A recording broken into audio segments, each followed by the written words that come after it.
Welcome everybody. Welcome.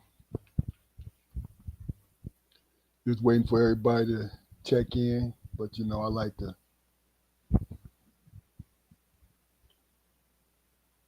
I like to come aboard when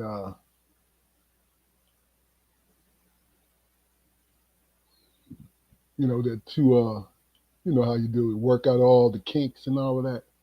That's what I'm doing right now. Working them out.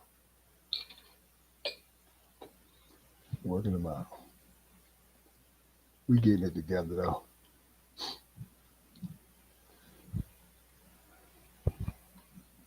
Might be looking a little not unprofessional, but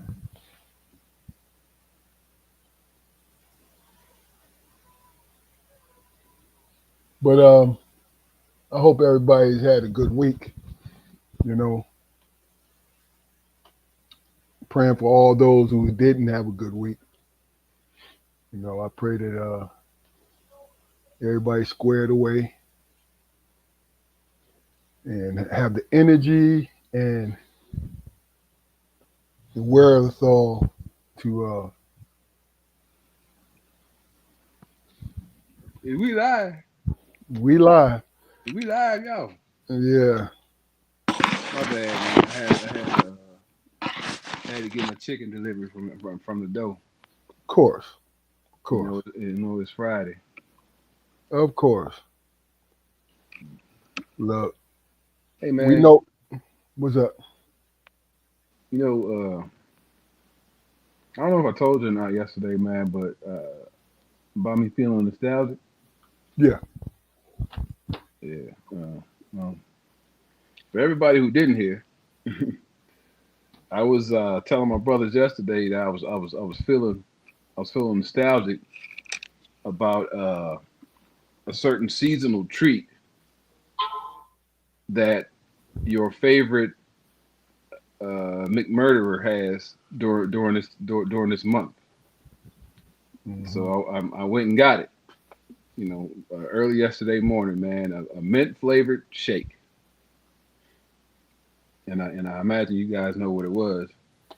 And I just, for the life of me, I don't know what the appeal was for me, man, because as I started to drink it, it reminded me of mint flavored toothpaste spit.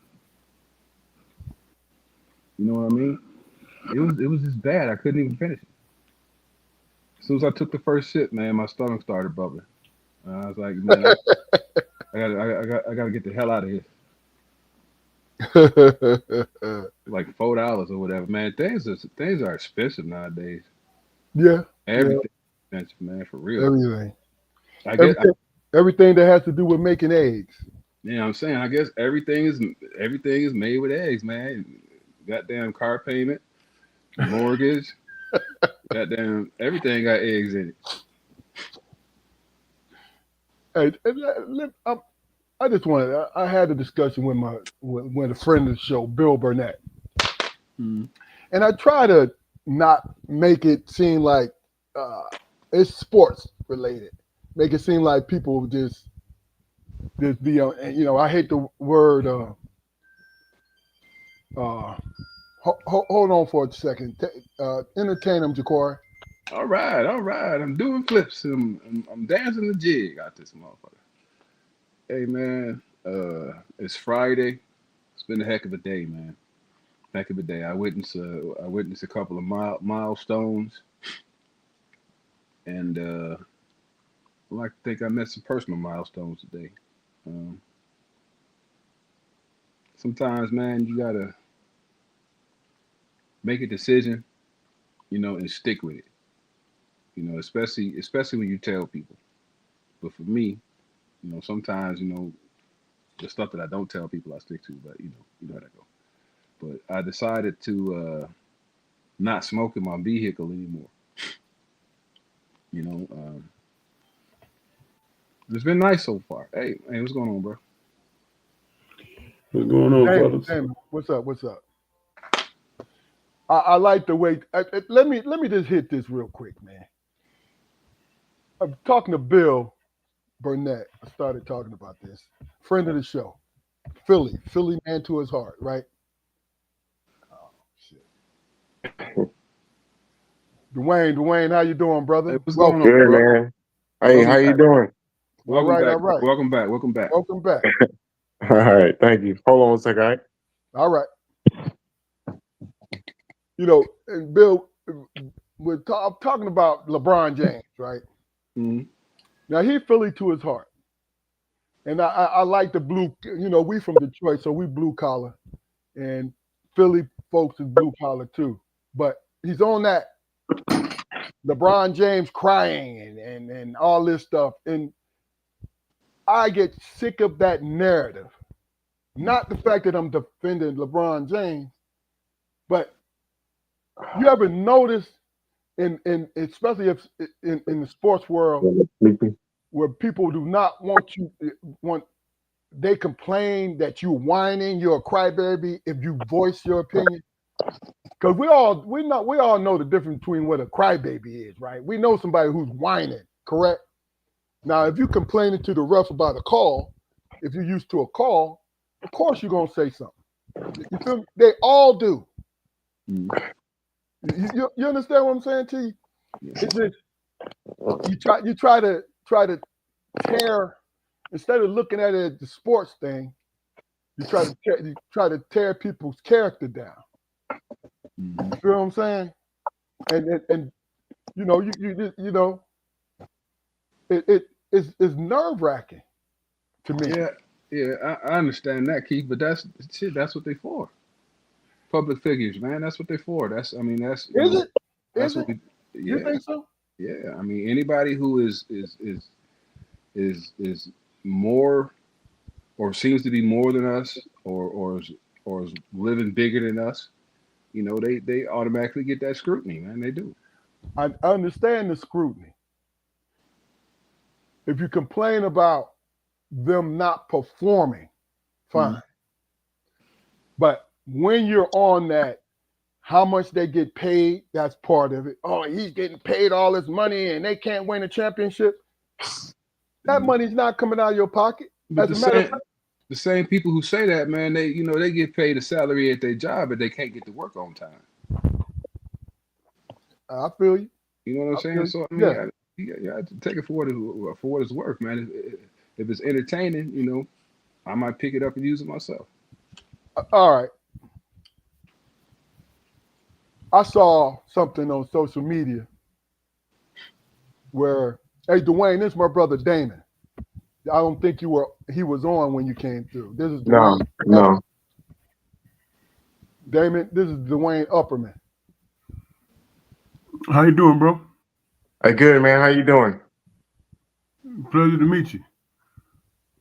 Likewise.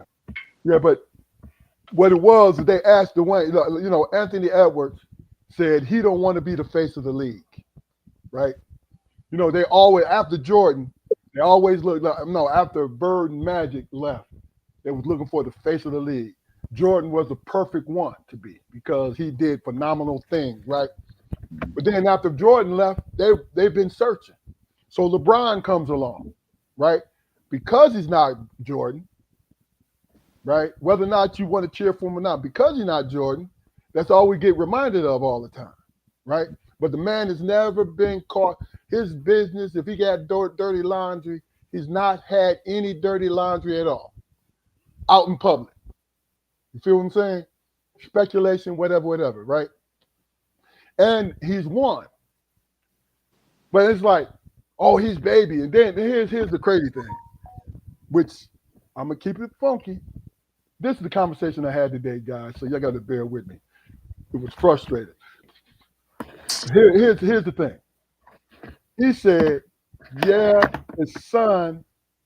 No, I'm sorry. Anthony Edwards said he didn't want to be the face of the league. He said it's too much responsibility. And other guys have said it. You know, Jason Tatum has mentioned that also, right? Now everybody's mad. Like, what do you mean you don't want to be the face of the league? And this, that. So LeBron came on and said, I understand why. Because it's too much responsibility. Mhm. It is too much responsibility. Corey, what's going on, brother? Oh, So, what's- fellas, good. welcome back, bro. Welcome back. Corey Oh, Thompson. man. Corey Thompson. This is Dwayne Upperman. Dwayne, What's this is up? Corey Thompson. My God, appreciate it. Well, yeah, welcome to you both. We getting ready to start the program in a few minutes, but the point is, in the clip, LeBron said it was too much responsibility. He understood why, because it was too much responsibility, right? And I had friends say, well, what do you mean too much responsibility? He said, because you're scrutinized constantly. You know what I'm saying? You're getting put in situations that you don't want to be. You don't have a life the whole night. He said, I've been able to handle it. And then that's pretty much what LeBron said. My buddy Bill was like, hey, what is he crying about? What is this? What is that? So real quick, anybody got an opinion about that? Corey, you came in late, so we're not going to. But Damon, Ja'Cory, what do you think? I mean, it's not popular nowadays to be in that alpha position, man. It's not. No, it's not. You know, I mean, and the NBA, the NFL, hell, the NHL, that's the ultimate alpha position. Mhm. You know, I mean, it's generationally, man. You know, it's partially our fault because we haven't raised our young athletes to be able to maintain the level of maturity publicly that we expect of them. I agree with I agree with that a little bit. I mean, But I not also, totally, but go ahead. yeah, but I'll also say that, I mean, quite honestly, I don't believe that they have any obligation to set any kind of example like that. I mean, you know, I've known, I've known fine, upstanding people who worked at Ford, who delivered mail, man. You know, that I would much rather follow as an example, man. I got you. You know, and it ain't got nothing to do with money or character. I know those people, and I'm quite sure, you know, like the young man in the NBA who might get caught slipping and fucking up at times. The people who know them know the better side of them. Yeah. So, you know, they understand the slip. Yeah. Corey, Dwayne, I ask you, do these NBA quote unquote celebrities that people follow, do they have an obligation to be the face of the league, to be responsible, or should they just be regular human beings? Like we go to work every day and we follow our P's and Q's, but the point is, why should there be that much scrutiny under there? What you think, Corey? Nah.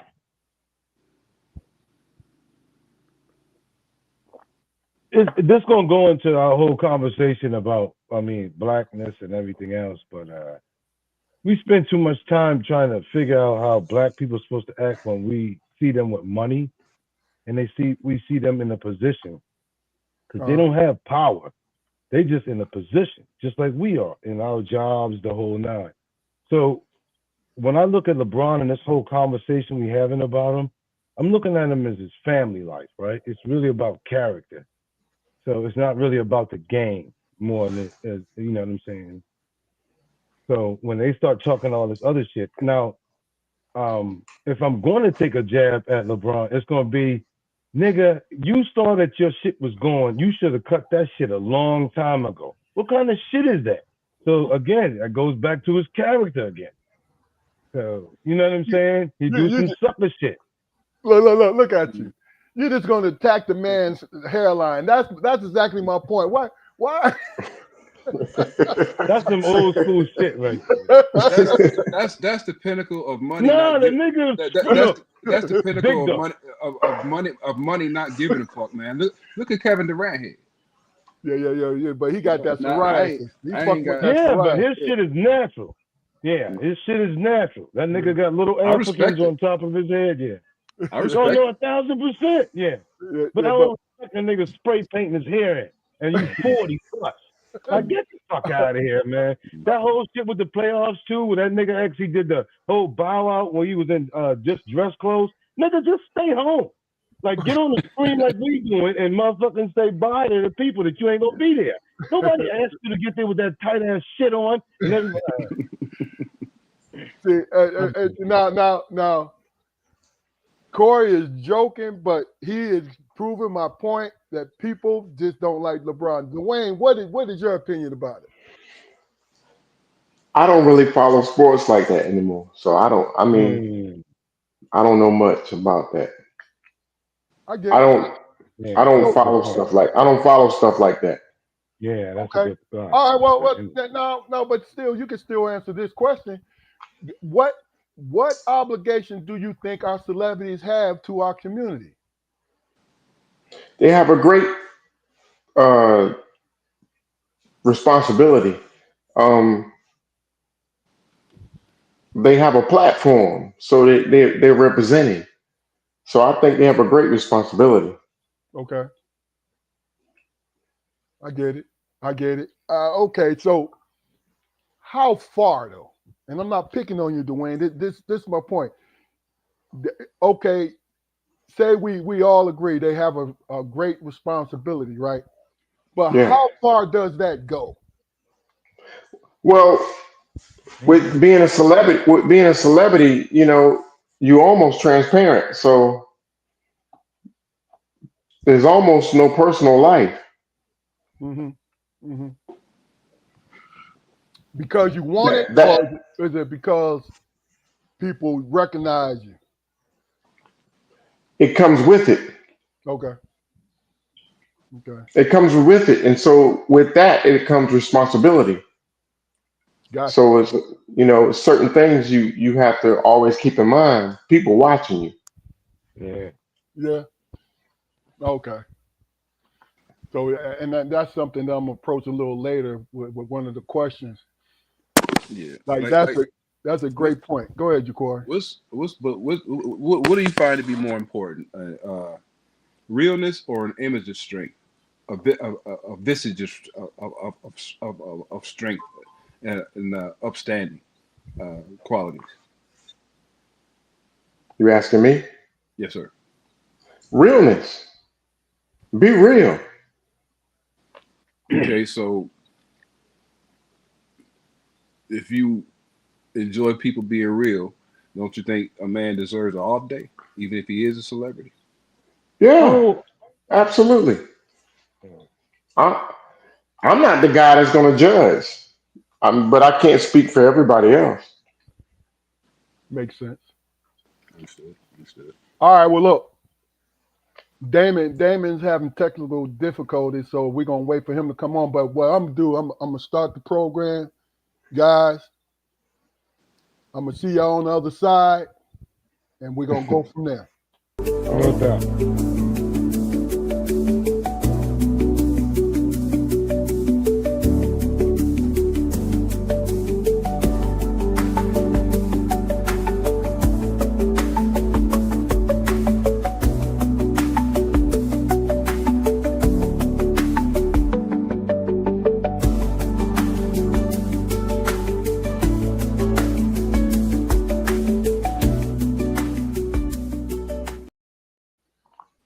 Welcome, everybody, to this episode of Strong Perspective Podcast. I'm one of your hosts, Keith Armstrong. I'm here with, Uncle Spoke. along with either one of you guys. Dwayne Upperman. Photo Leah. Welcome back, gentlemen. Welcome back. Baudelaire, Dwayne, welcome. Appreciate you being on. Welcome, Damon. We just did the intro. You good? You squared away? Look, he must be squared away because he changed his shirt. You got the bad guy, the black on, the bad guy shirt now. But listen, this is Strong Perspective Podcast. Our main goal is to entertain, but also to inform. We believe in communication. We believe in expressing the ideas and values of everyone. See, our goal here is for our guests and ourselves to be heard.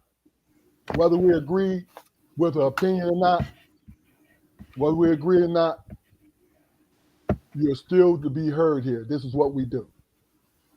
And I'm grateful that we're going on to our third year of this situation. And it's a hell of a ride for me. I love this. I love it.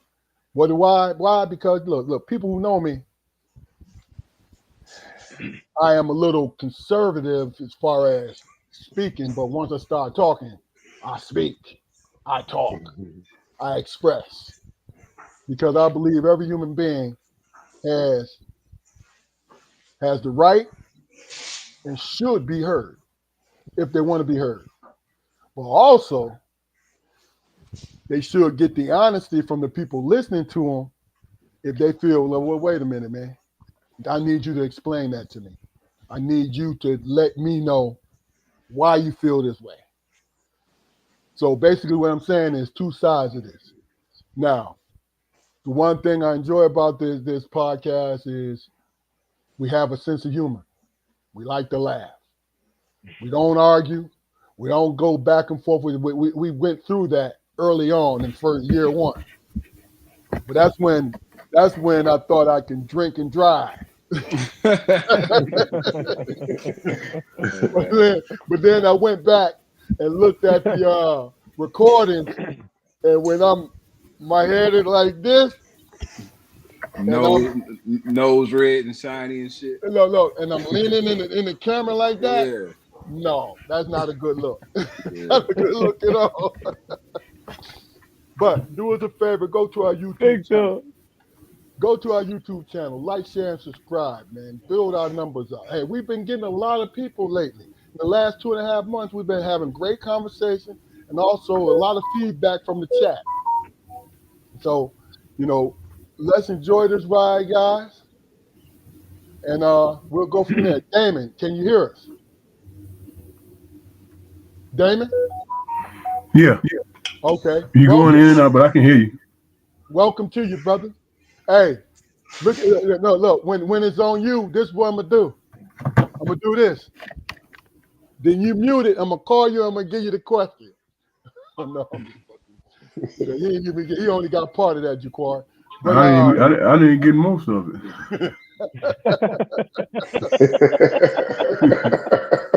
Just be honest with you. Well, look, let's do this like we usually do. Jaquar, how was your day today, brother? My day was grand, bro. My day was grand. A lot happened, and I was a part of it. And I was happy to be there. That's it. Damon, how was your day today, brother? Everything was copacetic up to a certain point. Okay. When I'm working it out. Listen, when you changed from the light shirt to the black shirt, I knew you were serious. That's what's going on, bro. You know what I'm saying? Oh, I ain't think you saw the other shirt, bro. Hey, Mr. Upperman, how you doing today? How was your day? Every day is a good day, man. I had a good day. Good, man. Good to hear. Corey, Baudelaire, how was your day today, brother? Yes, sir. Shitty. Didn't shit go right. I failed at everything, but I was happy in it. Like, I'm gonna say that. Like, hey, look,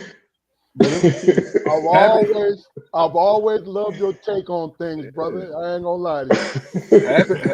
Happy to fail, baby. Happy to fail. Look. Oh man, listen. At 56, failure is lessons. So each time that shit happens, I get stronger. So you know what I'm saying? Real. But the happy part, that's the part that be fleeting before. Like, you know what I'm saying? So the happy part, I guess, that made it a good day. That's real, man. That is real. Myself, me personally, I have to go to the last couple of days. I was telling Jaquari that little snow we had last week broke my momentum. So what I've started doing in the last couple of days is basking in my potential. That's about it.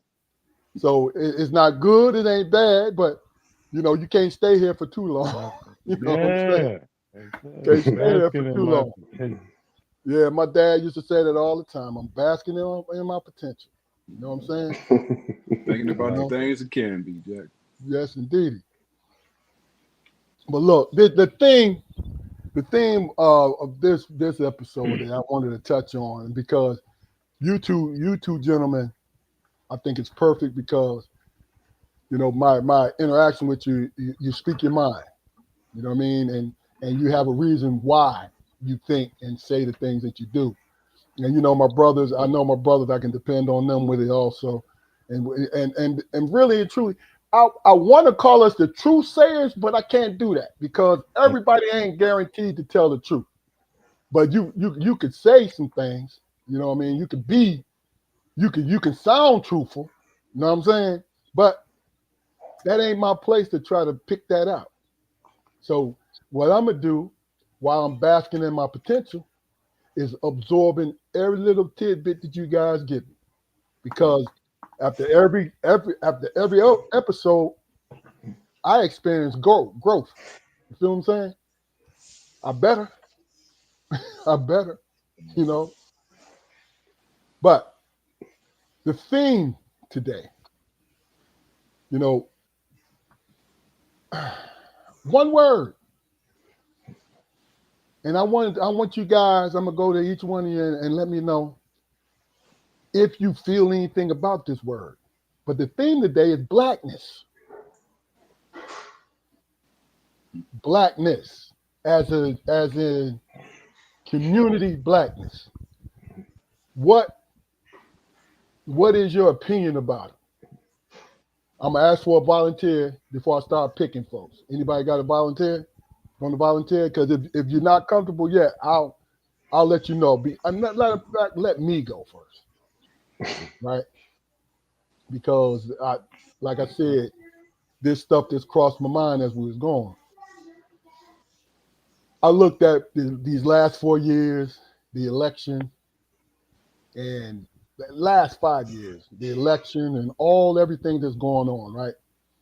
And what I realized is something that I've always discovered, that our community is one of the most resilient and most creative and the most, those two words, right?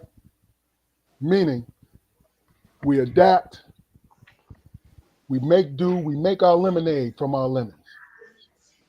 And we go forward and we make sure that our lives and our family lives are taken care of. You know what I'm saying? Where, in my opinion, given half portions and sometimes a bucket full of shit, we make do with it. And we push forward and we make it happen. As a majority of us that we do. You feel what I'm saying? And I attribute that to my blackness, who I am, who we had to become, and who where we had no choice to become, to band together to a point. And I'll get with that later. But we band together to a point where we recognize each other. But that's my opinion of what blackness is. What's up? You tossed me mom's phone. You tossed me mom's phone. Who's next? Yeah, when I think of blackness, man, I think of infinite contradictions, man, and the beautiful chaos that they create. None of us, the 5 gentlemen on the screen right now, none of us were supposed to be here. If we based our lives around statistics and shit. I mean, we were supposed to be dead 30 years ago. Mm. Keith, you mentioned resilience. I mean, we think about the sticky situations that we've been in. The ones that we stumbled upon, let alone the ones that we created ourselves. You know, I mean, we're here, and it's a crying shame that circumstances arise that we have to fucking question that our existence, our position, no matter how hard we work for them, no matter how much we sacrifice for them, there's always an asterisk. There's always a fucking asterisk. Seriously, I mean, I think there's always been a difference in the way that the world sees us and the way we see ourselves. The thing for me is the images. Okay, rest of the world sees us as thugs, but how do we see ourselves? I mean, are we all as upstanding and straightforward as our mouths say all the time? No, we're not. We're human beings. We're human beings, but a lot of times, a lot of circumstances, we don't get the room to express that. So that's one of the main reasons I value this platform, man, because I really get to be earnest, Yeah. and honest. That's about it. Shit, that's vulnerable as shit too. To actually even be on this saying that. Dwayne, what is your definition, your feeling about blackness? If you I have say one. black people, we're very powerful. We don't realize it, and there's a lot of things that we're gonna get into to discuss that. But black people are very powerful, and if we could just come together as one, we could really do some stuff. We got more. We got more educated black women than white women with master degrees. Like when they did away with this DEI stuff, whether they thought it was for black people or not, it was for white. It catered to white women, but we've invented so much stuff that we don't get credit for. I mean, stuff that I'm looking at even like now, today, I was like, wow, I didn't know a black person did that. So we're very powerful. We're very intelligent. Where we lack at is we don't come together. We don't work together. Okay. Corey, your definition. We've been raised for so long on a scholastic like education system that's what we follow all through life, right? So I'm gonna speak to this thing that's happening in the political COVID world, as I call it. I watched two grown people actually bargain the lives of many people and actually say, if you don't give me this, I won't give you that, right? Our culture and blackness is rooted in that. Most of you gentlemen on here can remember Blue Law, right? Sundays, nothing was open. You know what I mean? You watched Lawrence Welk. Television ended at a certain time.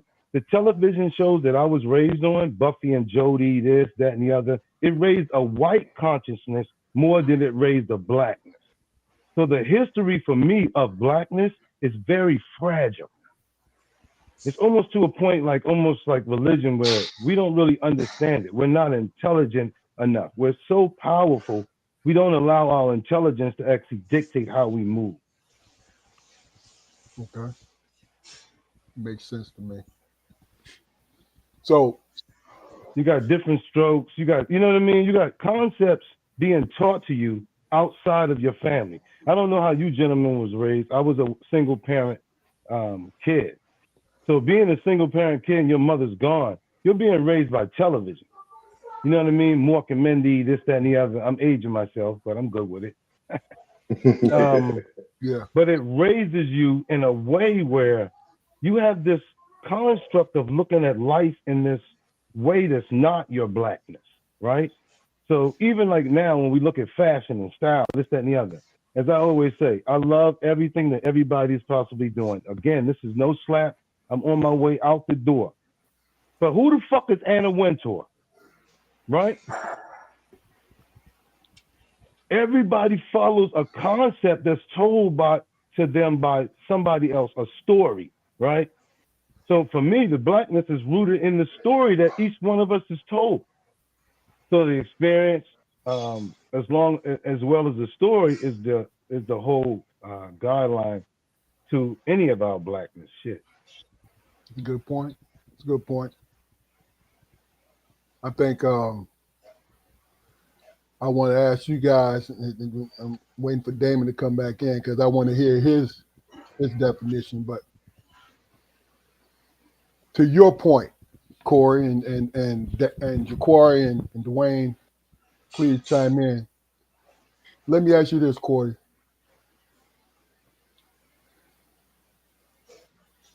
Is it really and truly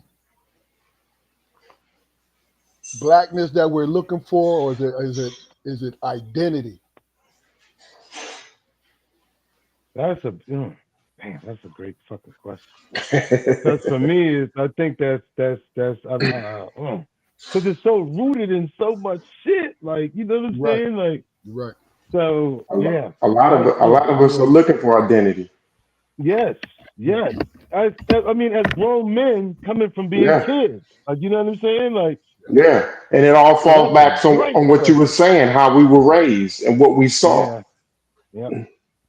I think we're still in the mindset, man, that we're trying to physically manifest blackness, man, or quantify blackness. I mean, what other community? What other community does that? I mean, we're the only people who probably sit around and have conversations about what it means to be us.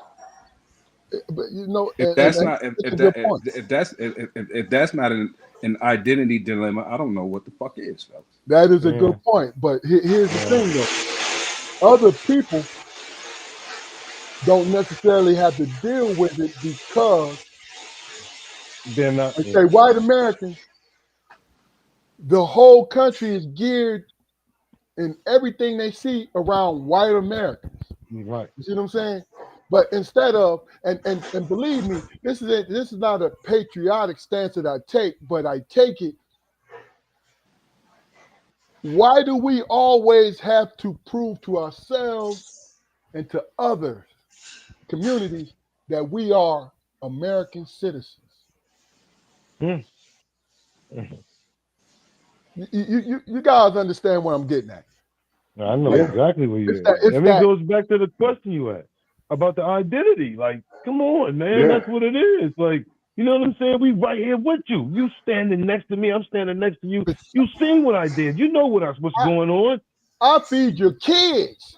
Your kids come to my house. They call me mom. They call me dad. Like, but this is not, and believe me, I'm not trying to fuel some. No, this is actual conversation, and it's a reality conversation. So if you if you're watching this from the white community, understand the point we're trying to make is we are here, right? Yeah. But here's the thing. Why do you tear things down when you think ain't right, but you're afraid that we may get to that point? I'm speaking in general terms with this. We may get to that point like, hey, this is fucked up. You don't understand. We already know we're being fucked over. But guess what we're trying to do? We're choosing to live. But guess what you're going to do? You're going to speaking generally now, and it's not paranoia when I say this, because you look at the history books. It says it. You enact laws or you adopt a mob mentality just in case. But see, You understand what I'm saying? that's the dilemma though, because you said it yourself, man. You know, in a lot of cases, these people stand right next to us. Now, psychologically, man, how are they supposed to reconcile the fact that this entity is less than, or I'm told that this entity is less than, but I'm standing shoulder to shoulder with it. So Simplify Bert, it. what am I? To simplify it, honestly, and then I'm going to ask the question because we are right where we need to be. To simplify it is you, out of fear, out of insecurity, you believe that white lie. You are superior because of the color of your skin, because you've been told that. You've been told that your whole life. Every piece of literature, everything that you read, everything that you watch on television, you're being told this, but you don't want to believe it. You know what I'm saying? So I have a question for you. I watched, I'm a social media guy since I'm retired. I need to be richer, but I'm sorry for the working folks out there, but I'm retired. But I'm watching social media, and on TikTok, grown TikTok, I watched the Grits and Eggs podcast. Shout out to them folks because they some Southern folks, and they speak their mind just like we do. Grits and Egg podcast. Now check it. If you got TikTok, yo, check them out. They good. They cover everything. But the Nice. young lady on there said, "Why does it seem that blackness is always tied to poverty? Equality, Poverty, poverty. Yeah. poor, poverty." Um, we'll start with you, Corey. Why do you think? Trauma. Yeah, trauma. It's the easiest thing for us to connect with each other, right? And we sharing that shit. So some of the shit, like even when we was talking earlier, your parents was gonna go through some shit that my parents went through. So that's gonna be some shit that we actually automatically tie together. Like, you know what I mean? Even when it comes to dating, you know what I'm saying? Sex, the whole nine. So trauma. Yeah. Trauma is the thing that keeps us, and that's the thing, even at 56, like I always try to tell myself, I'm trying to actually have an experience with black people that's outside of my trauma and their trauma. Gotcha. Dwayne. Why does blackness always tied to poverty? Why does it seem like it's always tied to poverty? Now, let me just give you a little background. Corey and Dwayne, they own their own businesses, different things like that. And Dwayne is a businessman, so I definitely wanted to ask both these young men the same question. And Dwayne, take it away. If you think that. If you don't think that, that's fine, but just give us your opinion. I I don't think it, but at the same time, I I can see it, Okay. and with a lot of things such as like the question that you just asked, it all ties back from slavery. Anybody know about Jim Crow? Oh yeah. Willie Lynch? You know the Willie Lynch letter? Yeah. And you know how Willie Lynch sent this letter to all the slave owners saying this is how you can brainwash the black people, and I'm paraphrasing it, the slaves. And he guaranteed that this will work for 300 years or more. Fear, distrust, and what was it? Envy or jealousy. And we have this in our community, in the black community, and we pull each other down.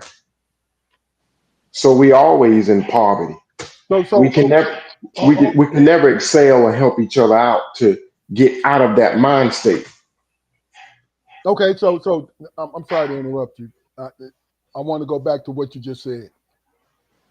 How do you feel we pull each other down? What is it? Is it from personal experience, or do you think it's more on a historical scale? This is historical. This is something that has been embedded in us. As we talked before, Keith, when I said, black people, we like crabs in a bucket. Gotcha. This has been embedded in us. I can't even see black people coming together. I don't even see it. So, ho. I want it. Now, don't get me wrong. I want it. But I'm saying I don't see it. I'm not disagreeing with you, but knowing you personally, that took me by surprise. You see what I'm saying? Because to me, just knowing you on a personal level, how successful you have been and how optimistic you have been. For you that's a hell of a statement. Okay, so Big Dog, can I ask you a question right quick, man? yeah, go ahead. Do you think that even in our history of understanding the history of being on this land is enough to even identify in our blackness? Because I think even now, I think Dwayne said it, we're still finding out stuff at this age that we didn't know about blackness. You know what I'm saying? So at the end of the day, there's this whole thing, like that whole poverty thing, everything ties into that slavery type concept, right? Just because you made it out and got a car and a house and this, that, and the other, doesn't mean that you didn't experience this thing over here. Like, yeah, but here's here's the thing, though, Corey. We fall back on it, which is understandable. What you and Dwayne just said, it's understandable. Yeah. But do we actually live our lives as that? You ever have the point where you say, I don't feel well? This is simple as I can put it. I don't feel well, but you're running a mile. You understand what I'm saying to you? Oh, yeah, I got you. Yeah. That's why I asked Dwayne to explain what he feels and what he mean by pulling. Because see, me, I'm a small micro percentage of it, but your experiences with me, do I pull you down? No, absolutely not. So here's the thing. When we look for, here's the funny. When I started thinking like this, and it came from a religious point of view. When we look for the negative, right? Yeah. We're going to find that shit every fucking day. I agree 1,000%. But when we look for the positive, it gets murky until we continue to look for it. And then it starts to become clear. Yeah. You feel what I'm saying? I understand where people coming from, man. And to answer your question, Corey, trauma. You said it earlier. Trauma makes us this way. Yeah. Disenfranchisement. Misinformation in that trauma. You see what I'm saying? Like you're dealing with your own blackness of trauma, and then you turn it around and you're being misled and misinformed. You know what I'm saying? So now you telling yourself, I gotta live this way in order to gain this much. Niggas is moving the goddamn goalpost every time you get close to actually scoring a touchdown. Because we chasing other people instead of ourselves. It goes back to what Dwayne said. That's why, it's funny because it's not 1,000% with D, but it's like I can get where he sees that. You know what I'm saying? Like, So is it a personal? And Jaquari, I want your opinion. yeah, after I mine say is. this. Yeah, Is it I'm a glad you said that, big. Is it personal with you and Dwayne and me? Yeah. Because I have a different point of view, but I understand what you're talking about. So it's not like Yeah, I'm telling mine's you a wrong. small percentage. Mine's You know a what I'm small percentage, and it's just my experience, right? Yeah. My experience is limited to the miles that I move throughout this land, right? So Gotcha. at the end of the day, I'm only speaking from that type of experience. So, and then I'm gonna actually bring it into the job situation. When I watch jobs and watch us move, what D's saying makes sense,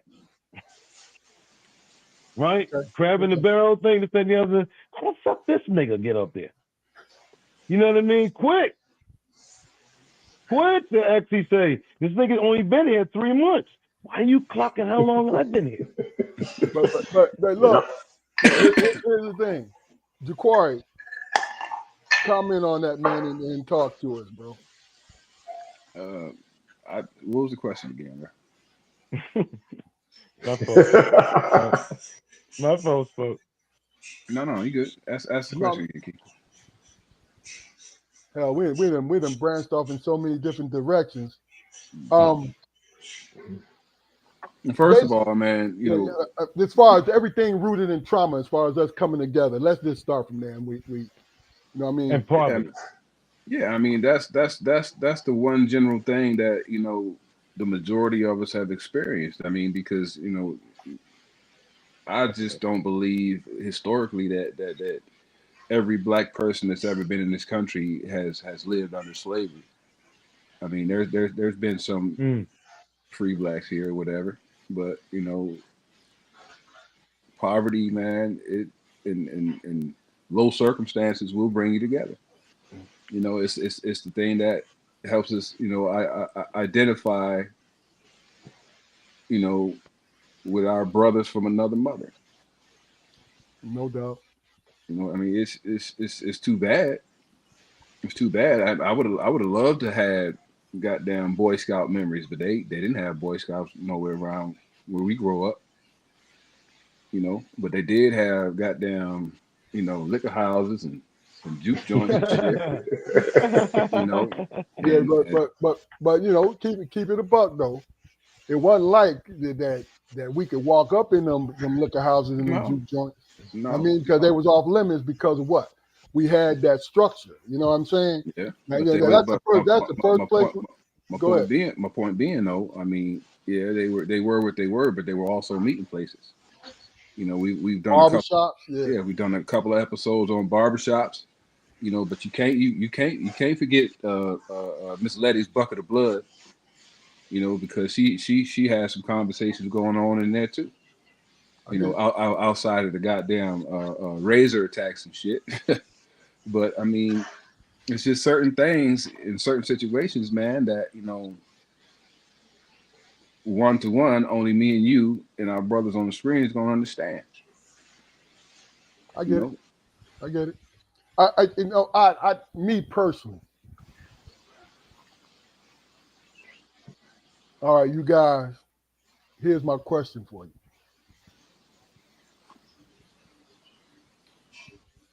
How much would you trust a stranger with a great plan,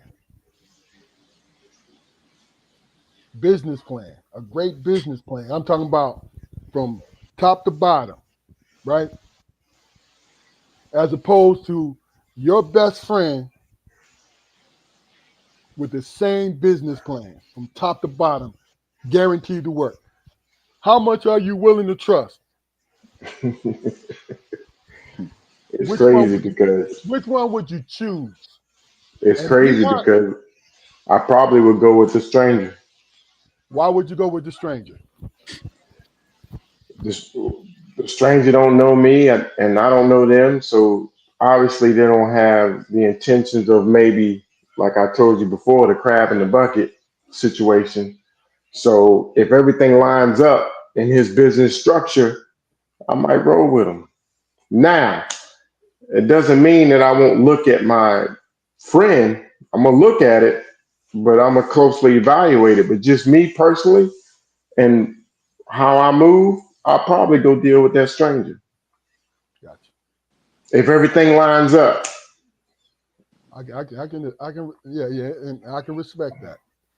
And Well, and another thing with that is I don't like to do business with close friends, and I don't like to do business with family because it's hold just on to that thought. Hold on, because after we're done with this, I want everybody's opinion. Would they or won't they, and why? But are you done, Dwayne? yeah. Go ahead. Uh, Corey, what do you think? Stranger or your friend? Same. Uh, You're making money either way, but who would you go with first? my friend. Why? Yeah. It's an opportunity to make more money without having to understand behavior patterns and all the other bullshit that we have to understand about people. You know what I mean? I fuck around and go with the stranger. He look good on paper. Next thing you know, that nigga done slid the rug from under me. I wake up one day, motherfucking butt ass naked. Like, you know what I'm saying? Like, Yeah. you're not there. So I much rather go with the friend because if I already know that you actually do slimy shit, we can actually still work that out at some point. You know what I mean? I know you're only doing that because of your childhood and your trauma. You know what I'm saying? But I don't know this nigga's trauma. His shit might be some other shit. Gotcha. I got you. Okay. Jaquari, what would you do? I would have to go with the stranger for the simple fact that a lot of my friends don't appreciate being called a stupid motherfucker. You know, I mean, you know, I could get it. I believe I could get away with that in the business setting. You know, I mean, because I mean, I'm relying on contracts. You know, with a stranger. You know, strictly contracts. This is business. You know, maybe down the line when my pockets, get a little more chubby or whatever, then I could get with the friend and hope that he understands why I didn't go with him first. But Okay. What I've done is in this for this question is I've in many occasions and ventures I've always reached out to strangers, get more information, more knowledge on whatever I'm trying to do, or trying to go in or do a business with a stranger to bring the information back to my friends or family. Yeah. Now I've done that a Yeah. lot of Yeah. times. Now You that's a know, great point, D. Okay. Yeah, that's a All right, yeah. but hold on. You said it earlier. Why would you hesitate doing with friends and family, doing business with friends and family? Why would I? Yeah, why would you hesitate? Because you said it, I was curious. I'm curious to hear because guess what? We hear this all the time, bro. This is why I'm glad you said it, and it's not trying to yeah. put you on the spot. It's just like Yeah. I understanding want me too. your point of view. What did I say? You said that you would not do business with friends and you would hesitate to do it. You didn't say you wouldn't do it. You would hesitate to do it.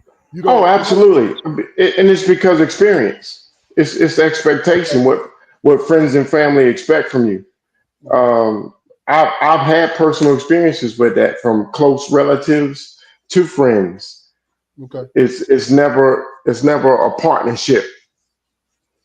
Mhm. It's like I'm a lose, but they can't lose.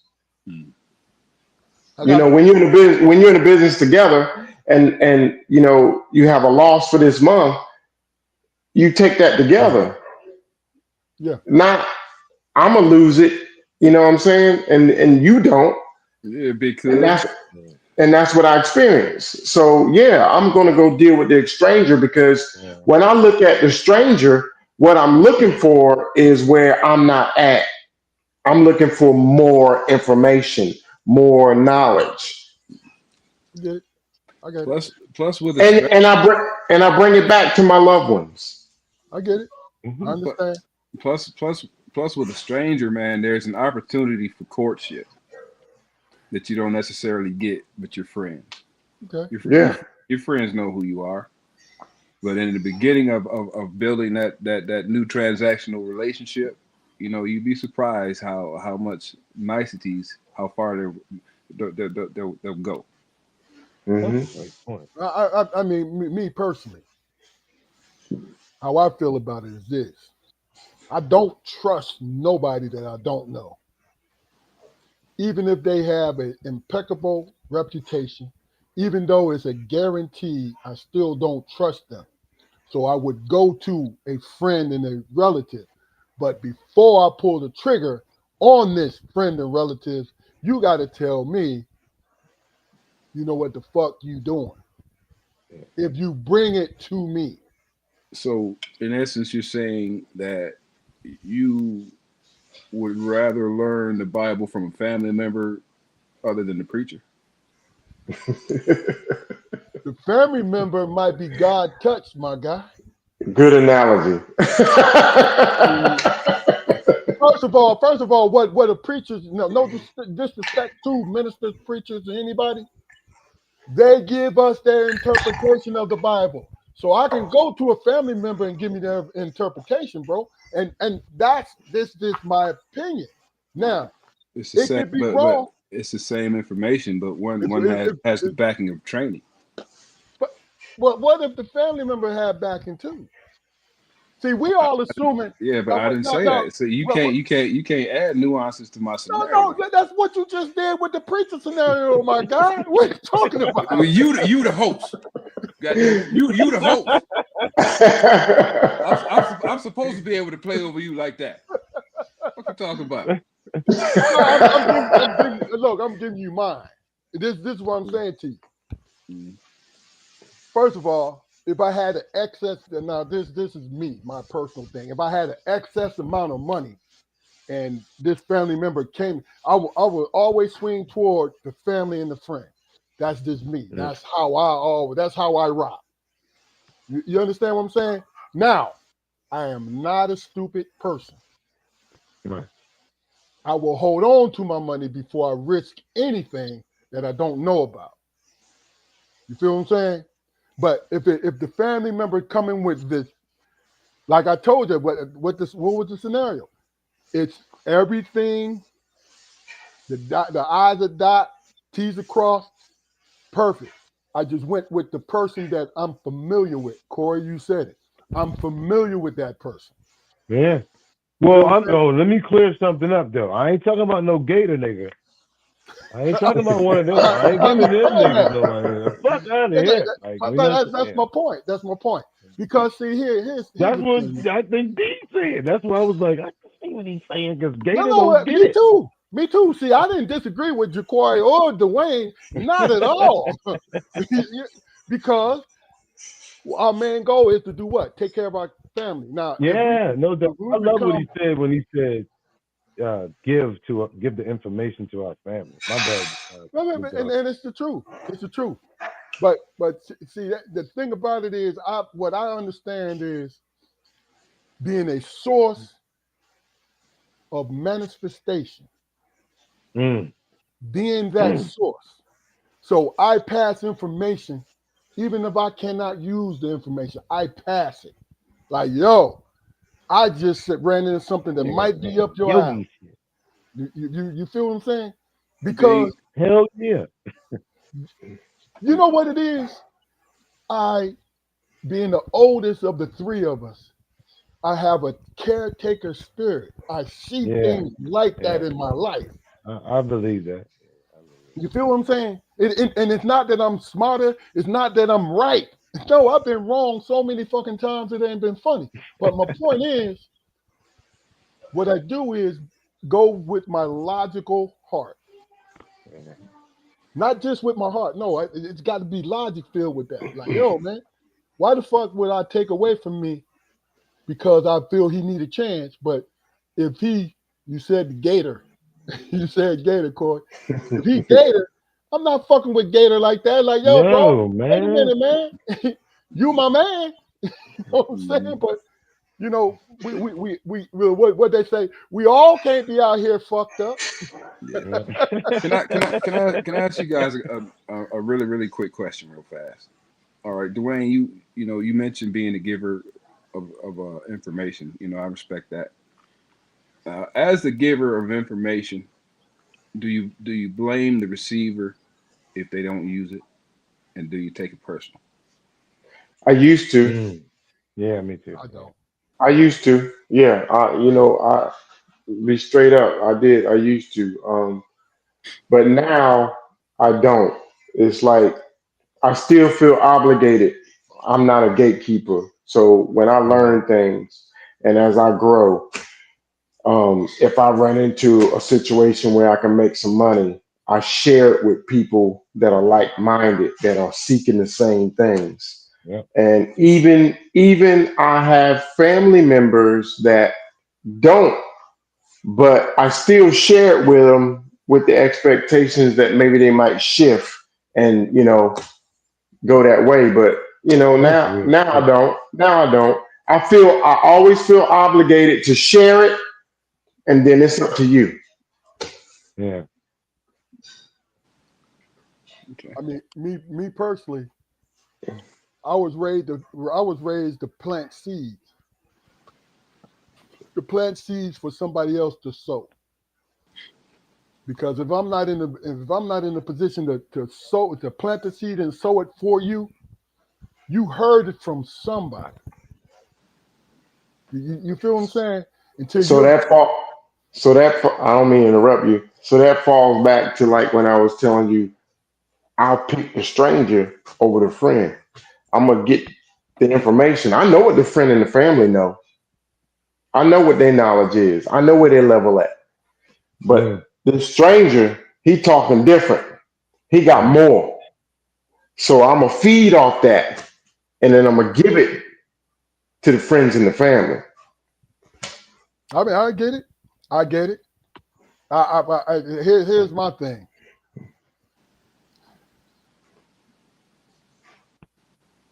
This is always my frame of thinking. If I can do it once with this friend and family, I can do it again with this stranger. If I'm learning, Mm. and Yeah. if the stranger teaches me a better way of doing it, I'm taking it back to this next thing. You Yep. see what I'm saying? Yeah. Now, financially, you may not be in a position to do it, but I'm talking about my mentality of it. You Yeah. feel what I'm saying? This Yep. this is this this is how I don't know, man. When it comes, I'm a problem solver. Mm. Even though I'm not intelligent enough to solve all the fucking problems, what I do is I gear my mind towards it. Just to be there. Because guess what it does? It's what is it? What is it? It's being optimistic about life, man. But to answer your question, Jaquari, um, no, I already answered it, bro. You know what I mean? It is what it is. You know, Corey, I think it's on you, bro. No, I'm with D. I started out that way. Um, for me, with family, friends, strangers, everybody, everything's situational, man. Just don't be a clown. I ain't never liked the circus, so at the end of the day, just don't be a clown. Yeah, yeah, yeah. Family, stranger, I don't give a fuck who you are, man. Just like I think Big Dog said this earlier, just be who the fuck you are, like you know what I mean. And then I'll be able to go from there. You know what I'm saying? Money, no money, gator, no gator, stranger, no stranger. But if you don't, if you just going off me, that's where I stop making it personal. Personal is if I just go off my own feelings, then shit, you ain't giving them a chance to just do their own shit. Like you know what I mean? I get it. I get it. Yeah, yeah. But I used to have feelings, definitely. I mean, Big and it's head all. motherfucker, like You know what, man? Taking it personal. The only person I get, I'm gonna tell you the only people that I'll take it personal with, not my wife, because my wife is grown. She has her own mind, and not to sound chauvinistic, but women is women. You know what I'm saying? But the only people I take it personal when I give them information is my boys, my son. Yeah, I knew he's gonna say that. No, because I take it personal because their well-being is my goal. Yeah, So if I give you something, and you have the right to have your own opinion and all this, but if I give you something and you don't at least research it, I'm right. gonna take that shit personal. Like, man, what Right. the fuck? Research it, and you make a decision not to do it. Cool. You know Give what me I'm that. saying? Yeah, give me But that. give me the research. Yeah, That's all. yeah. That's all. But anybody else? No. Because a friend of mine, and it's a quote somewhere, but a friend of mine said something to me in passing, and he was trying to be funny, but I said, yo, man, you should be a supervisor, man. You're a very intelligent dude. I used to tell people that all the time when they were supervising material, right? He said, no, man, I'm cool. I'm just a vessel in which God pours his information into. That hit me so fucking hard, right? That I realized he was talking to another vessel. Yeah. Because there's Damn. been times when I've listened to people's conversation, not intending on saying anything, and say certain things that I know only comes from that. That's my own personal opinion when it comes to our religion, comes from God to say to them. Because I'll be damned if I remember a week later what I said to them when they come back to me. Hey, man, remember what you said to me, man? You know that was powerful. Man, remind me what I said. Because I know I am that vessel. You feel me? That's how I believe it. You know. So I want to number two. I want to bring that later. We'll round it up. But the third topic of the night.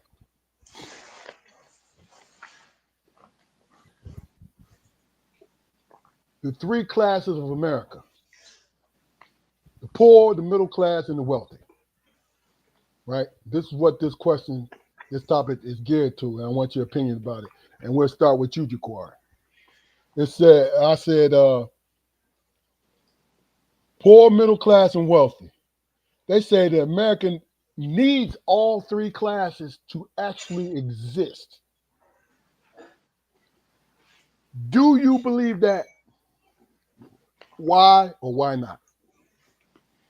First of all, man, I'm not even sure that there's three classes anymore, man. I mean, because you have the rich, the air quotes middle class, and the lower classes or whatever. But the middle class and the lower classes is like a fucking amoeba, man. Shit's always changing. You know, everybody I know of, that's working is only like 2 or 3 checks away from being goddamn homeless. Okay, back in the 50s, man, you know, the nuclear family with flying saucers and shit, that was the goal. Everybody wanted that. But, you know, as soon as some people learn how to fly, they change the rules on us. It's real. You know, it's unfortunate that you know, we still got people in this country, man, who don't got running water. You know, it's unfortunate, you know, that we still have school districts in goddamn rural and urban areas still sharing books. You know, and not to mention, you know, freaking internet service. You know, these are basic things nowadays, man. Uh-huh. Basic things, you know, and you know, according to your location, you can't have them.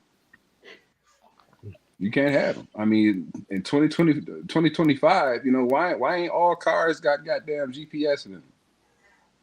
Why ain't all cars got black boxes in them? When they gonna start doing that? Well, you know why they do have them, Jaquari. It's just people can't afford them. Exactly. I mean, we're being priced out of being fucking Americans, man. That's real.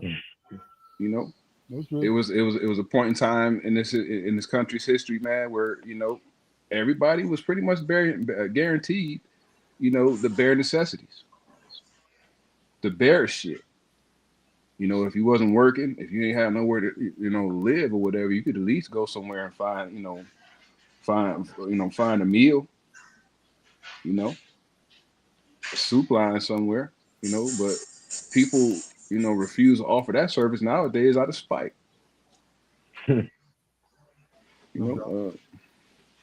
Yeah. Unfortunately, this country, we do need an upper, a middle, and a lower class. But we So, need to so get back. We explain it. need to get back to the old values, man, where the upper class and the middle class set a good enough example for other people to aspire to, the right way. Okay. I have another question after all three of you guys answer this. So, Corey, what do you think about the question? Oh, I'm passing on that. I'm a pass for 200. That's just like deep. That's just like injected turkey on Thanksgiving, man. Like it's so layered. Like you can't even you know what I'm saying? Go to D, man. I'm ready for the next question. Hold on. Let me just say this. That's the reason why I asked the question. You do understand that, right? I know I you know do. that. I know you do. You just want to fuck with it. Dwayne, what do you think, bro?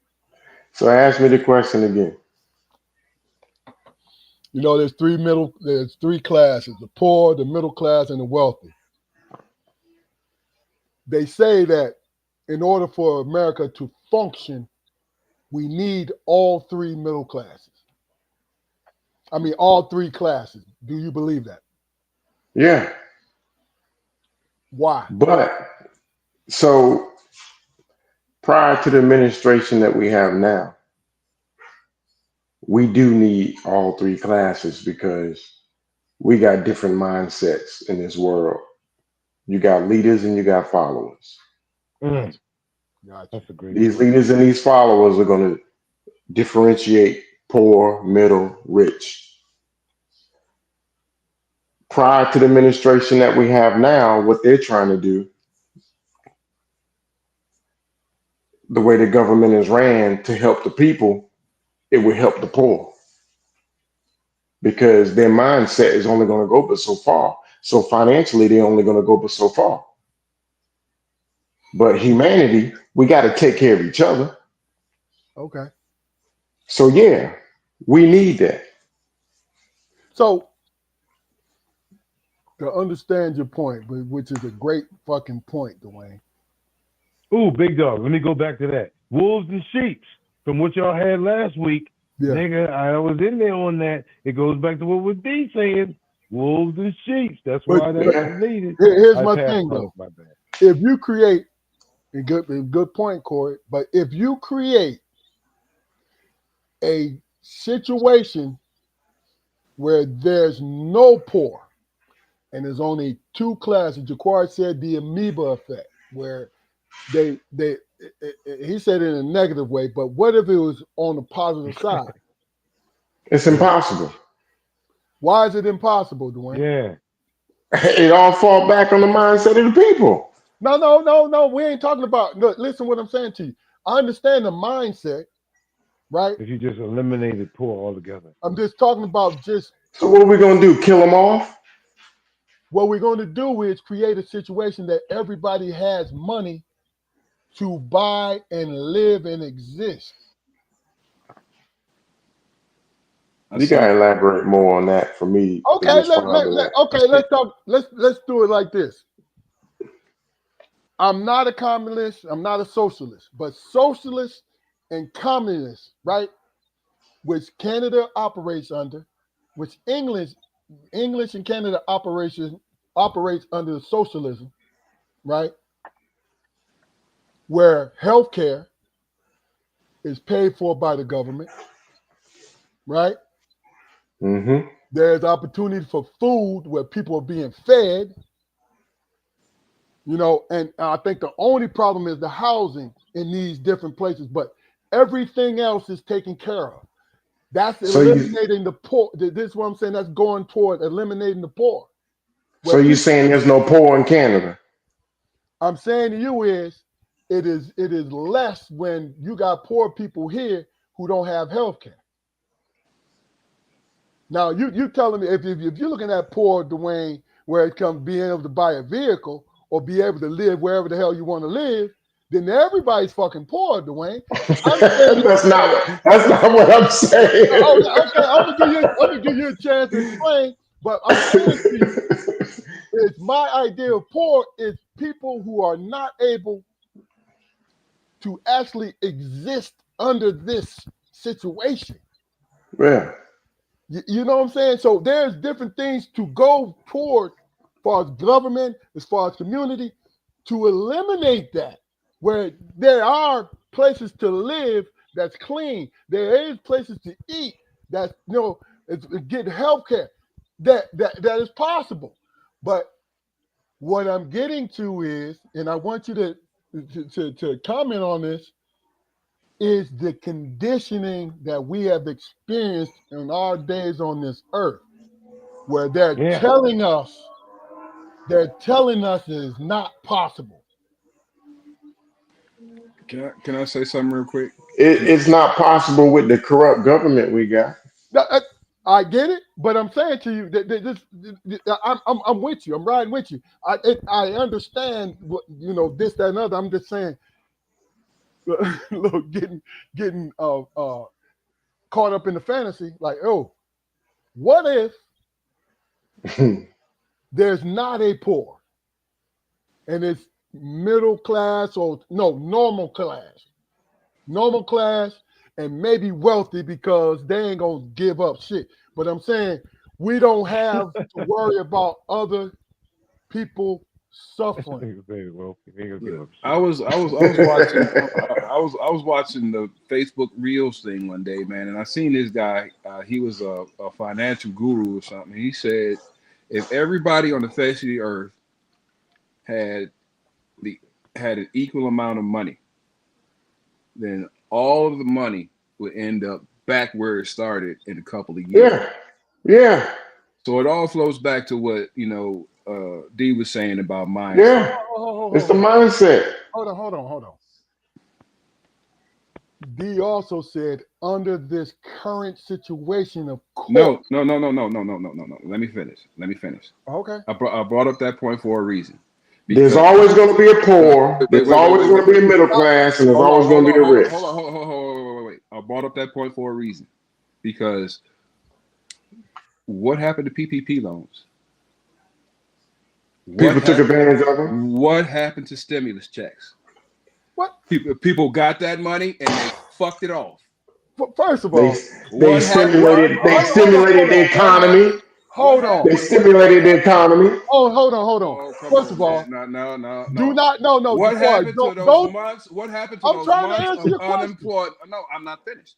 What happened to those months of unemployment that people were receiving, and they were fucking refusing jobs? What happened to all of that money? They fucked it up. Yep. The American public. Hold on. Can I answer? Go ahead and finish. I want to answer this. Don't add nothing else to it. I want to answer. No, you didn't let me finish. I wasn't nothing to add. You just let me. You did finish, and then you said, "Well, wait a minute. Let me put on another." No. I had an entire point. But yeah, I mean, what happened to all that money, man? The American public is not ready for money, man. No. We're not ready. We're as in our consumer mindset, Black America's consumer mindset.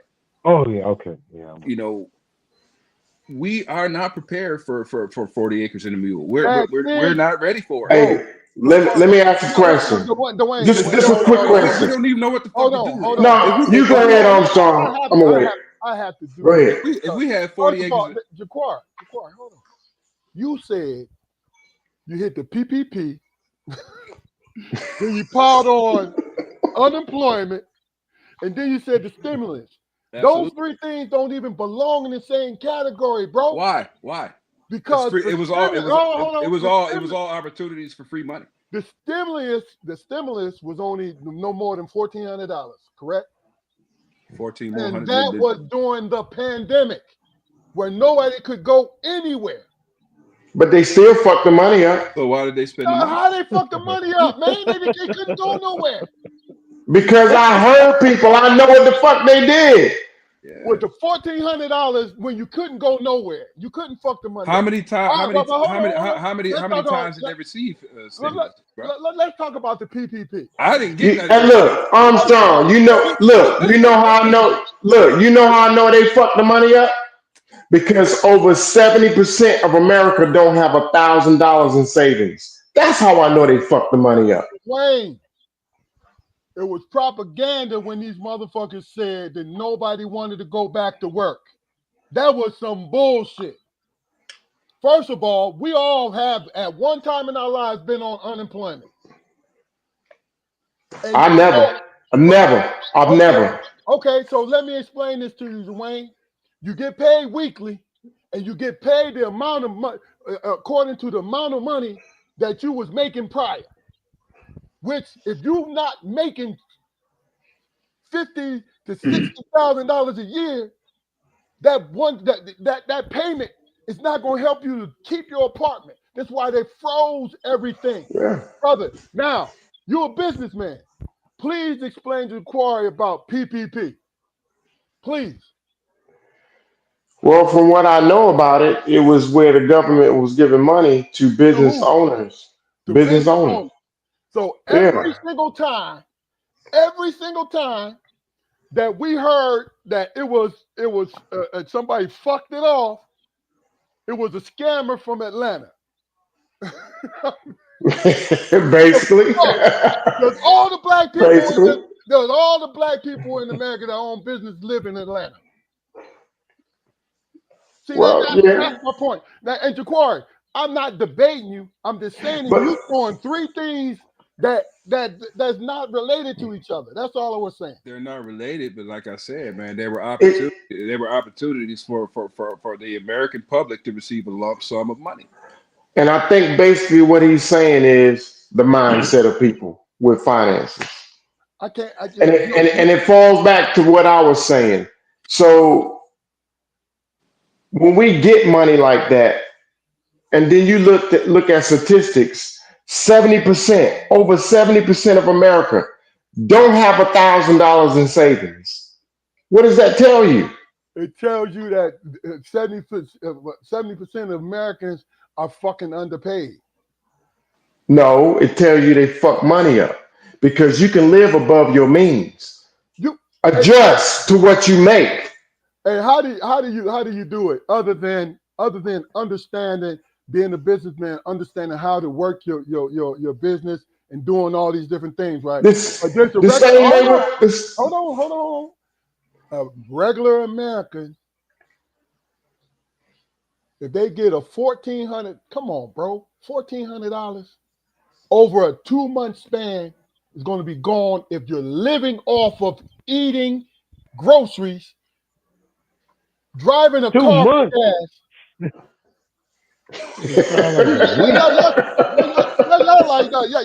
The crazy shit is, I'm not minimizing the 1,400, but that shit is not gonna fucking last.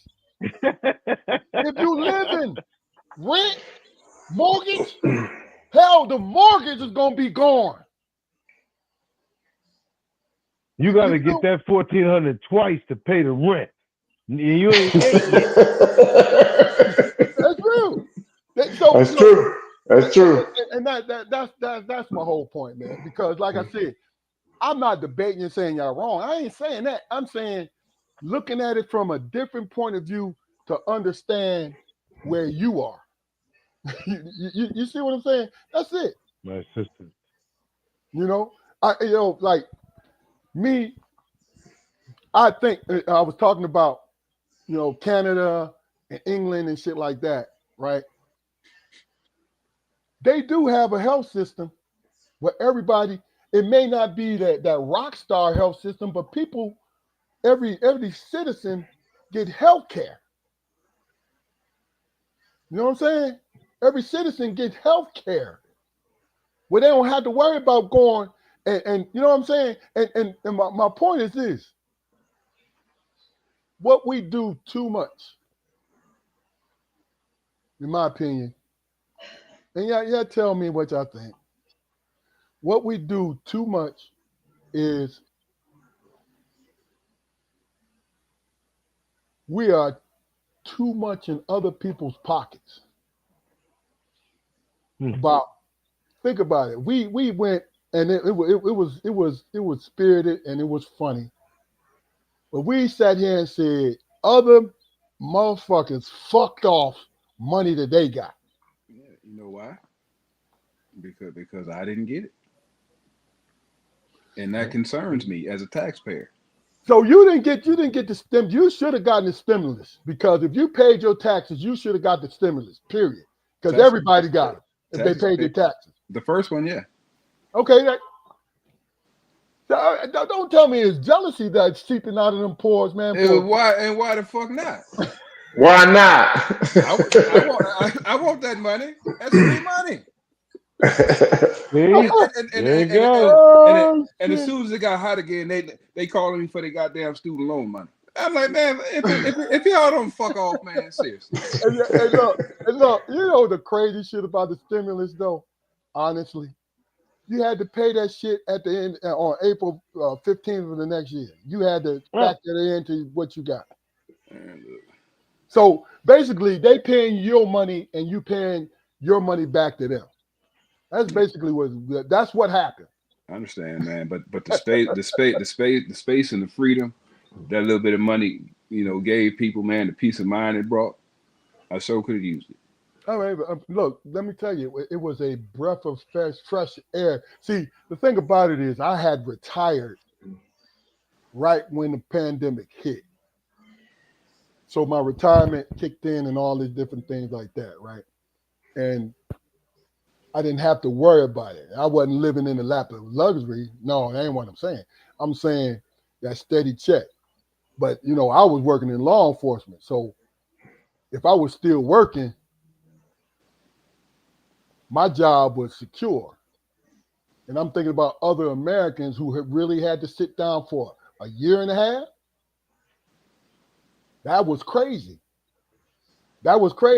And my opinion about it, what pissed me off is when they would come on there and say Americans don't want to come, they want to live off their unemployment and they don't want to go back to work.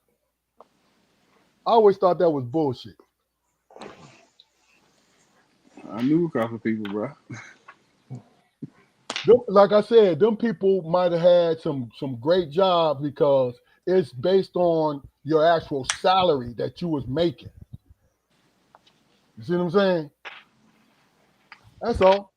But okay, damn man. Look, I'm gonna pause this to say, great fucking job, man. I knew you guys was gonna be fired. I knew it. You know what I'm saying? Please do us a favor in the chat. Continue to chat. Lori, Marcus, my brother, Malika. I'm acknowledging everybody. Malika, Marcus, and Cobia. You know what I'm saying? Thank y'all for coming in. People in the chat. Put your comments in, man, so we can, if you got a question or you got a topic for us to talk about, put it in for us. You know what I'm saying? Do us a favor, go to Strong Perspective Podcast on YouTube, like, share, and subscribe. You know what I mean? Build our numbers up because hit the button. Take 30 seconds to do that. You know what I'm saying? And put us where we need to be because, like I said, we enjoy what we're doing. I enjoy these men. These are great men. But that's a blessing, though, Jaquari, because people that I know, people that I know just happen to be good dudes and great guys and great women that's doing their thing. Now see, this is what I was talking about right here. Y'all see this? That's what And I was talking about too, bro. no. Signed in. And it had to do with what? What it had to do with? It had to do with what you was getting paid. Of course. $900 a week? Yeah. You're going to take your time. You're going to take your time. Like, fuck.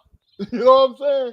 Because you can pay, look, you can pay your mortgage and you can, you know what I'm saying? Hey, yo, and then when they did get a job, it was teleworking. And then this motherfucker get in office and say, well, yeah, teleworking is done. Yeah. So, yeah.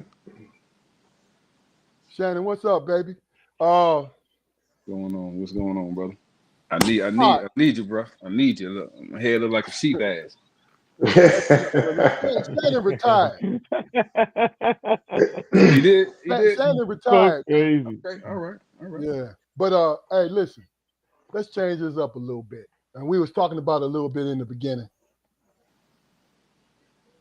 We were talking about it in the beginning, right? Our celebrities, right? The question is, and we'll start with you, Dwayne. The question is, do we think as a culture, when it comes to our black icons, celebrities, men and women,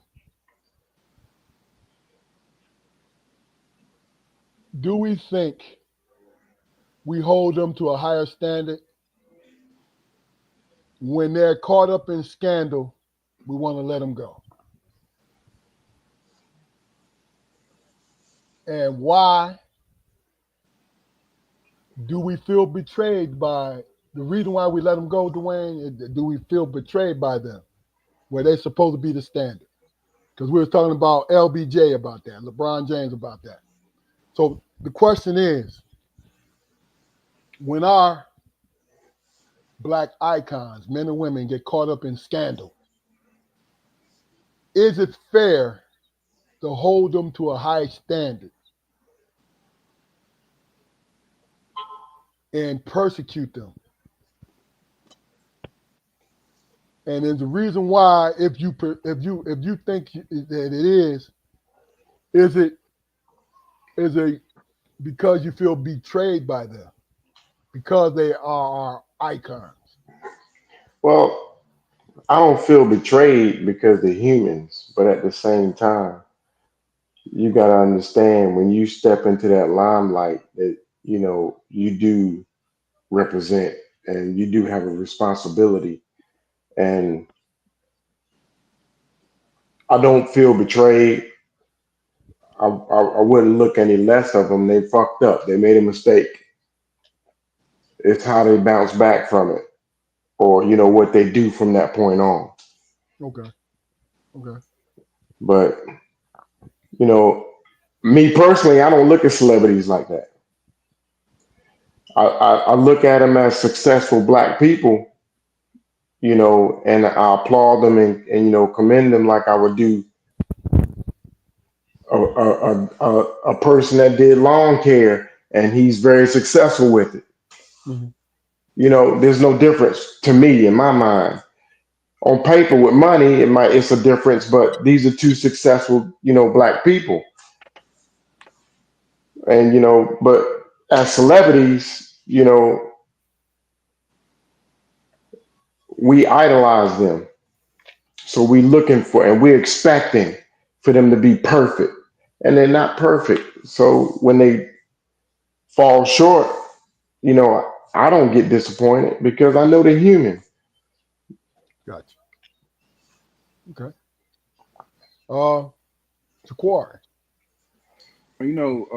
Artistic people, man, people who work on the stage, people who work on the screen, people who work on the court or the field or whatever, athletes, they, can be cocky assholes sometimes, Artistic people can, be emotional, and it's unfortunate that these are the people who we do put put forth as icons or whatever, but you know, the nature of their respective businesses, you know, that doesn't offer a lot of stability.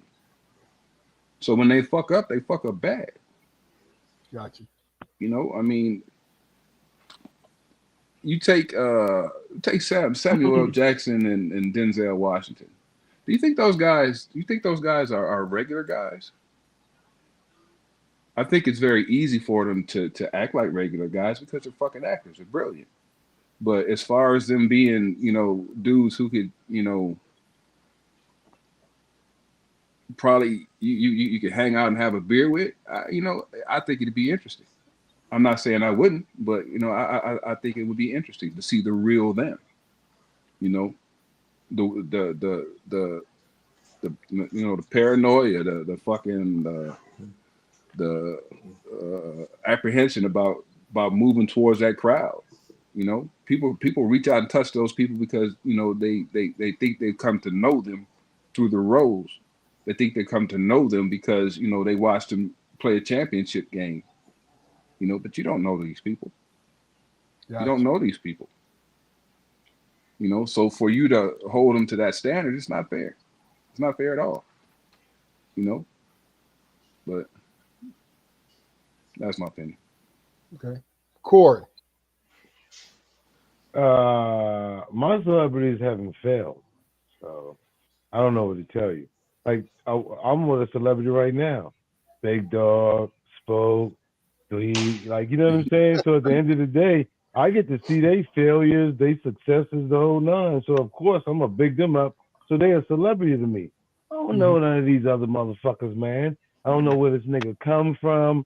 I don't know where he been at, her, none of these people. You make music. You in a movie.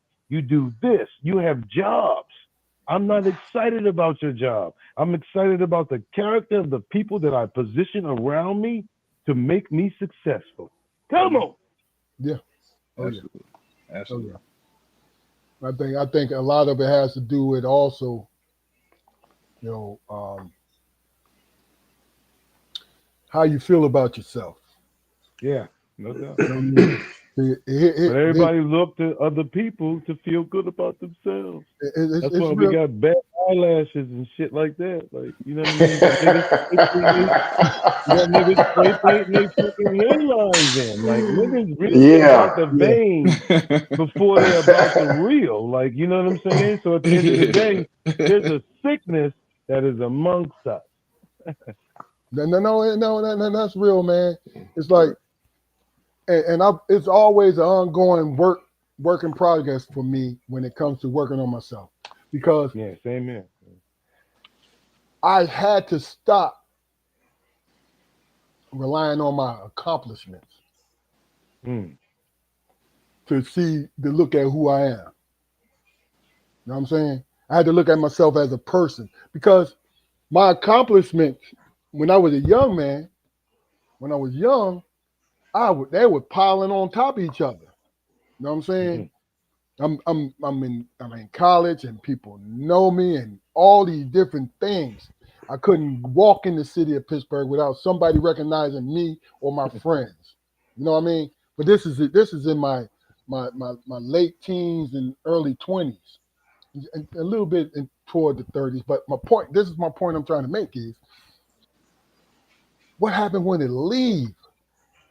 See, I was grateful for the foundation that my parents gave me and my brothers. My dad always pointed and said, it's all about you. What are you doing? How do you feel? He said, right now, that's all that matters, because before you can give anybody anything from you, you got to know who you are and you got to be all right with it. I didn't understand that early. But as life, like life always does, come and smack the shit out of you, and you ain't got your people to fall back on because you decide to move out of state. You feel what I'm saying? Now you got to find the one motherfucker who's been with you your whole life. You. Yeah. And I'm proud to say, like I said, I'm a work in progress. Always makes mistakes, but there are more wins than losses with me now on a personal basis. You know what I'm saying? Here's what it is. All right. I'm gonna read a couple of these things, man. Then I want you guys, when I'm done, I want you guys to just put your comment about it. Marcus Smith says, show me the white community where the singer is a white leader or a dancer or a trumpet player is a white leader. Malcolm X said this. They aren't leaders. He said, of course, that was before Ronald Reagan and the Orange Menace. But it's a great point, though. Malcolm X said that we always look for our entertainers to lead our way. And it makes sense, man. It makes sense, man, because actors and athletes are college educated people. So yeah, but I think it's a little more than that, Joe Corey.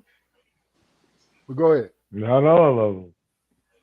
I'm saying they put Dexter Mann wasn't. They are in places. They are in places that we want to be. So what we gradually do, not knowing them as people, they might be assholes, right? But not knowing them as people, we're going to give them that credit because you're being recognized by the masses.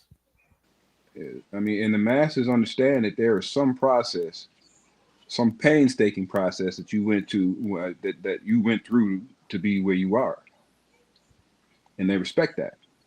I get it.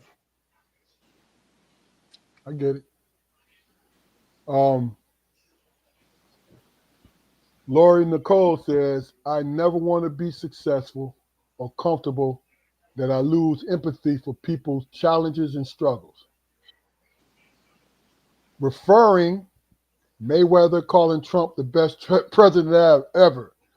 Hell, Money May, I love the sweet science, but you barely got that out of sentence, man. That was some fucking scripted shit that you did, brother. But you want to remain rich. You feel like that's what you need to do. Anybody have comments about Mayweather, what he said about Trump being the best president ever was? I agree with what you said. Motherfuckers, it's like the statement you made yesterday about Lil Wayne when he said that he was too rich to be identified as black anymore. I mean that's a phenomenon that's happening, that's been happening in this country since the first black dude moved to an exclusively white neighborhood. George Jefferson. Yeah. Everybody praised him. Everybody praised him and everything, but he didn't want all the niggas around that block. He wanted to be the only one. Yeah. So I mean, and Floyd Mayweather, if he's not a testament to the motherfucking American dream coming true, I don't know who is. Yeah. The black dream, Ja'Cory, the black dream. At least the black dream. I mean, people say, they joke the man about not being able to read. But, I don't know if that's the case or absolutely. I don't know if that's the case or not. But he showed the world that shit. You don't gotta be able to read these hands. Yeah. You know what I'm saying? And you're gonna be filthy rich. But now his money management skills, leave a lot to be desired. But that's his money, and it's his right to fuck it off any way he sees fit. I just don't believe in suffering fools, man. And he made himself look like a fool just now. Whatever reason why he wanted to do it, and that's my personal opinion. He did not betray the black race by saying that dumb shit. But he looked like a damn fool. You know what I mean?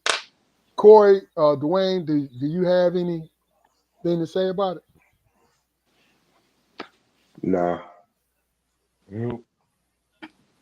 Malika I told said, you I don't do the circus, man. I don't like clowns. I ain't never been a fan of the circus. It's a distraction. Yeah. Yeah, I It's a don't distract. I agree. I agree. It's a distraction, and I don't really dip and dabble with distractions. I don't suffer fools either, man. To be honest with you, Yeah, man. and that's the thing about it is it don't change. We were talking about Lil Wayne, lyrical dude, entertainer, lyrical guy, right? But Lil Wayne, and this is my analytical thing, right? Lil Wayne has tattoos all over his face.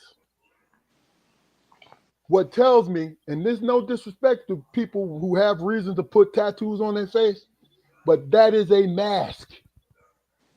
For my opinion, that is a mask because you don't want to look in that same mirror.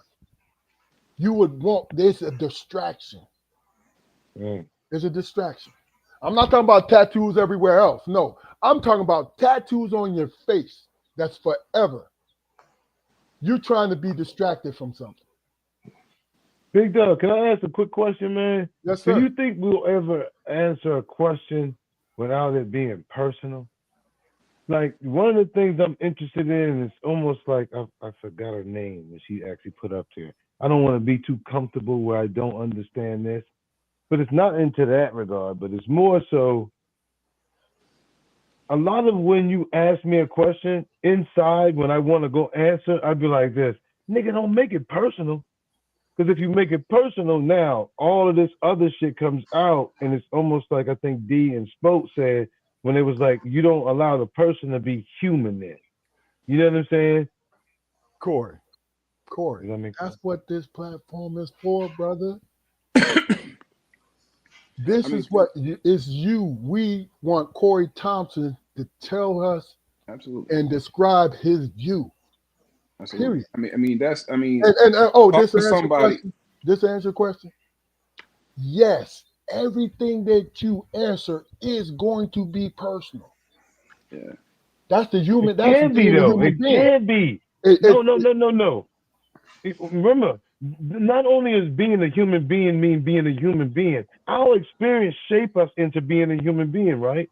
So guess what? When you get to our age, that all of these men are sitting here, you have to start removing some of that experience to understand what you're in front of today, right? And it's not back then. It's not what we thought. It's not what we came up on. This and the other. Now we 50 something years old. Thorough niggas health is good. The whole nine. Let's stand up on that merit versus actually always being on that other side of things. And us, there's no emotional intelligence to the forwardness of understanding what's happening right now. Blackness, history, the whole nine. I get it. I get it. But see, here's the thing. Split the difference. Split the difference because see, here's the thing. You kind of hinted around it. You said that I had to stop myself from being personal.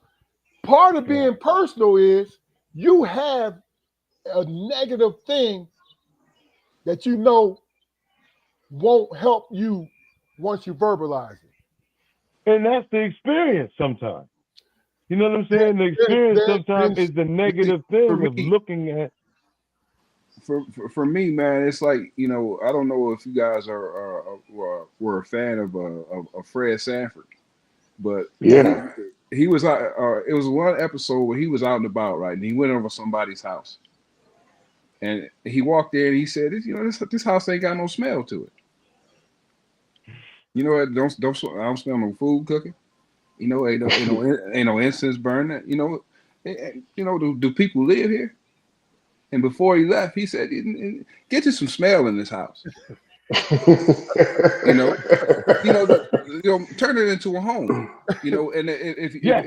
if you answer questions, man, without that sense of truth, then it'd be just like that. It'd be a house with no smell in it. That's not a home. it makes a lot of sense, Corey. Oh Makes- no, that's the lesson. Again, when you don't make it personal, you can see exactly what you said, huh? When you ah, don't make things personal, yeah, you yeah, came yeah, in the yeah. room, I get that. I get that. I get that. yeah, Yeah. and it was your experience and what you call them. And when you came into the room, you actually said to them. And now, if you said that to me and I actually thought about it, and I came to your home, I'd be like this. oh, I see what he means. You know what I'm saying? Yeah. That don't happen with us. Yeah. That's not because that experience is so rooted in like a callus, right? Niggas don't get to come with the smooth skin. They coming in with the callus. Shit got to But get grinded down before it actually. And then like I'm at this stage now, and even now, because I've never been here, I got to get therapy to actually learn what the fuck this is. yeah, I get you. I get you. And see, you know what's so crazy about it though, Corey? This is the difference between me and you. As long as you know me, I've been straight up, right? Mm-hmm. I taught myself when I interact with people that I care about, they hear nothing but the truth. But see, what I learned how to do, and this is what really helped, was speak my mind, not to offend. You see what I'm saying? So that's why I said split it down the middle. Like Yeah. I can say some shit, right? Where I could say, you see what I said about Lil Wayne? I said the tattoo is like a mask. Right. But I could have easily said, this motherfucker don't know who he is and he relying on his money. Same thing. Am I right? It's the exact same thing, but again, you don't know Lil Wayne. So at the end of the day, the that's my personal opinion. That's my feeling. opinion about it. See, that's what I'm talking about. It's my I don't opinion want that about it. opinion. Fuck that opinion. That shit don't mean shit when it comes to family, friends, and everything else. On my bad. Because at the end of the day, that's what I mean. Some of the personal feelings that we have about some things are not required for us. Like, you know what I'm saying? Like LeBron, all other shit, this, that, the other. Like, I get it. yeah. Dwayne, you Like, I'm had this stuck. look on your face. You want to say something? You want to share? No, I'm just enjoying the conversation. I'm just listening. All right. Well, look, I want to put this up here I hope I because ain't fuck up. no, you didn't.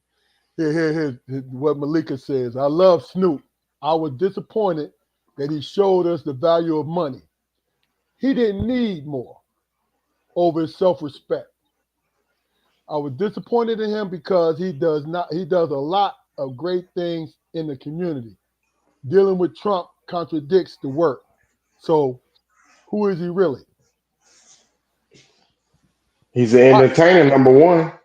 Look, great point, Dwayne. Look, let me quote Jay-Z.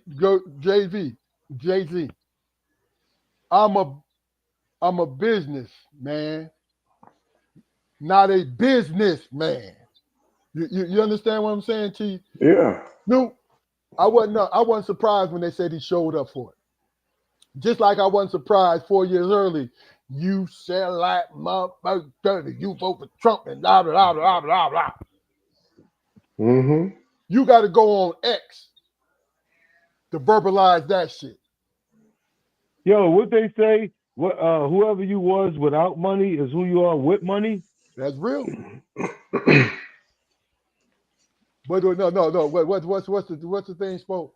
If you was a dickhead when you didn't have money, you're gonna be a dickhead with money. That's it. That's it. That's real. Yeah. You know. So it's like no expectation type shit. Like, you know what I'm saying? It's Hey, like Corey. growing up with motherfuckers like Snoop and them, right? Yeah. I think Snoop is like growing up in the neighborhood with a motherfucker, right? You go to school with him and say, "No, you think you're gonna be this big class?" Then you see him do sucker ass shit, and at the end of the day, you be like this: that nigga ain't gonna grow up to be nothing but a sucker. Then you see him get all this money, and then he do a sucker move. You be like, right back to 12th grade. Fuck that nigga shit. And he did the same thing to Jada Pinkett, the rest of them, all with a bonnet on his fucking head. Nigga, you 50 years old with a bonnet on your fucking head. Your eyeballs look like somebody raped you and knocked the shit to the fucking front of the witchcraft. Fuck out of here, man. Fuck that nigga, man. Hey, Corey. Because that nigga talk shit like on some real shit, like he was some real thorough ass motherfucker, man. Get the fuck out of here. Slipper wearing ass Corey, nigga, man. Corey. this is for you. And Lori said, I think Corey was referring to my comment.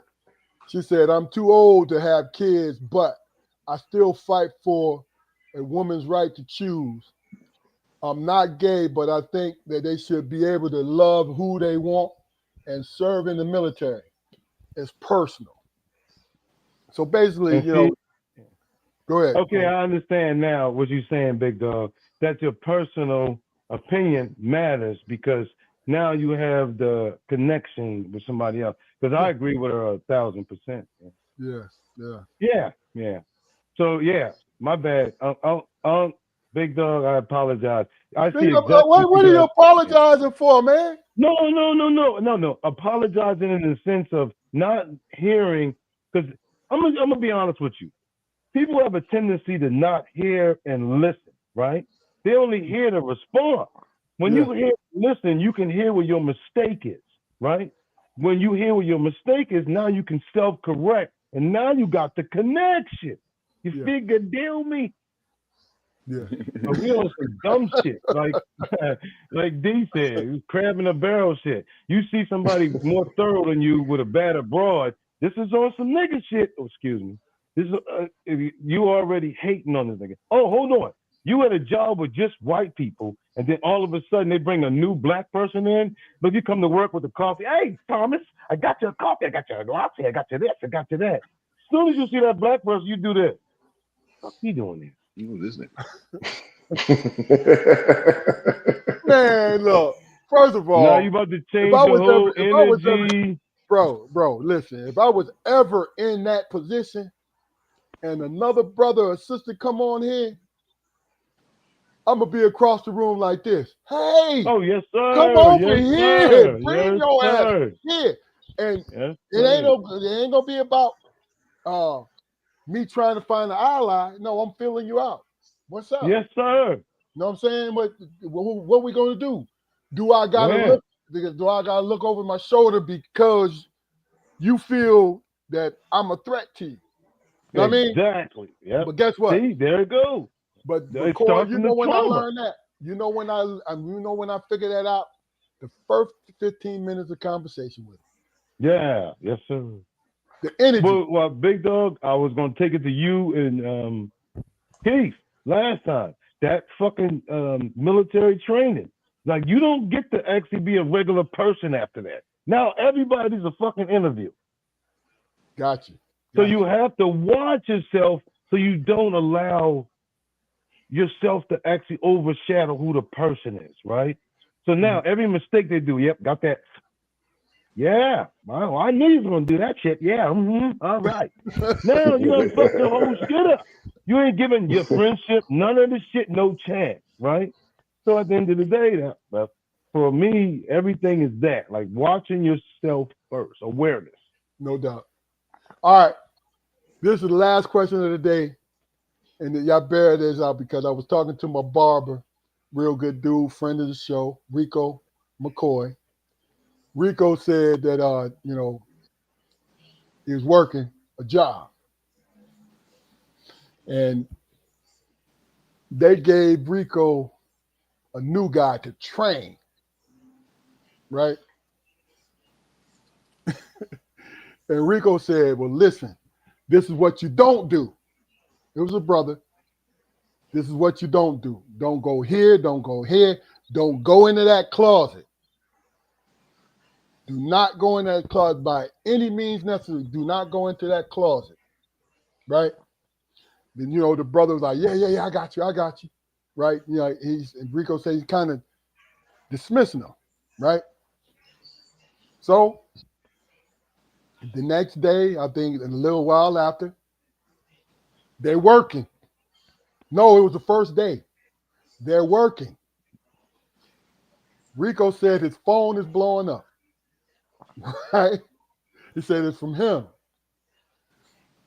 He's working, so he's not going to answer the phone. So he get a text.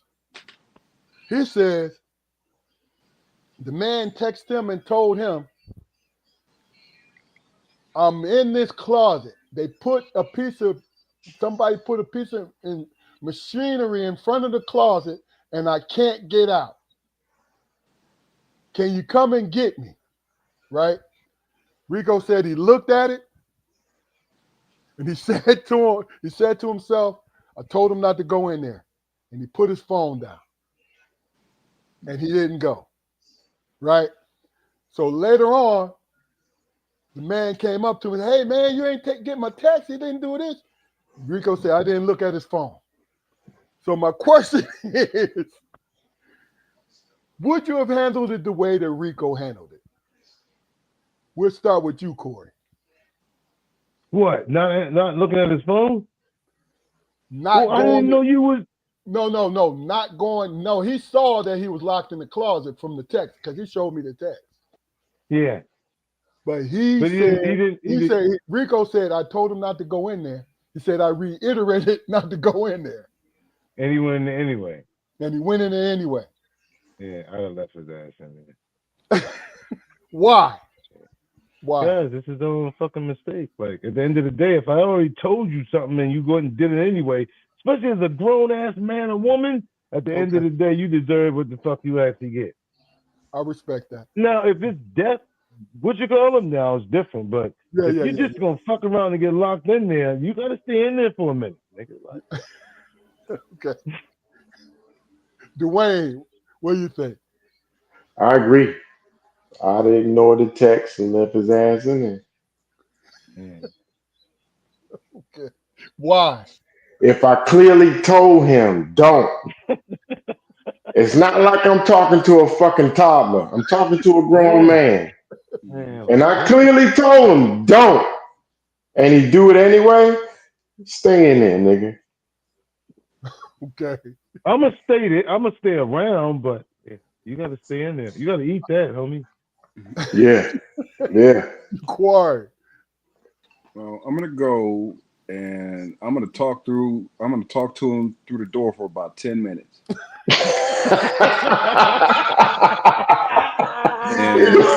gonna torment him. I mean, you have to. And you know, before when I let him out and he's sweating and mad and got to piss and everything, I'm gonna stop him before he run off to the bathroom, and I'm gonna say, brother, what did you learn? What did you learn? Okay. In the world of men, you only need to be told one time. Yeah. Especially when you are at work and there are professional expectations for you to maintain. God. Exactly. And you know what? I respect y'all, right?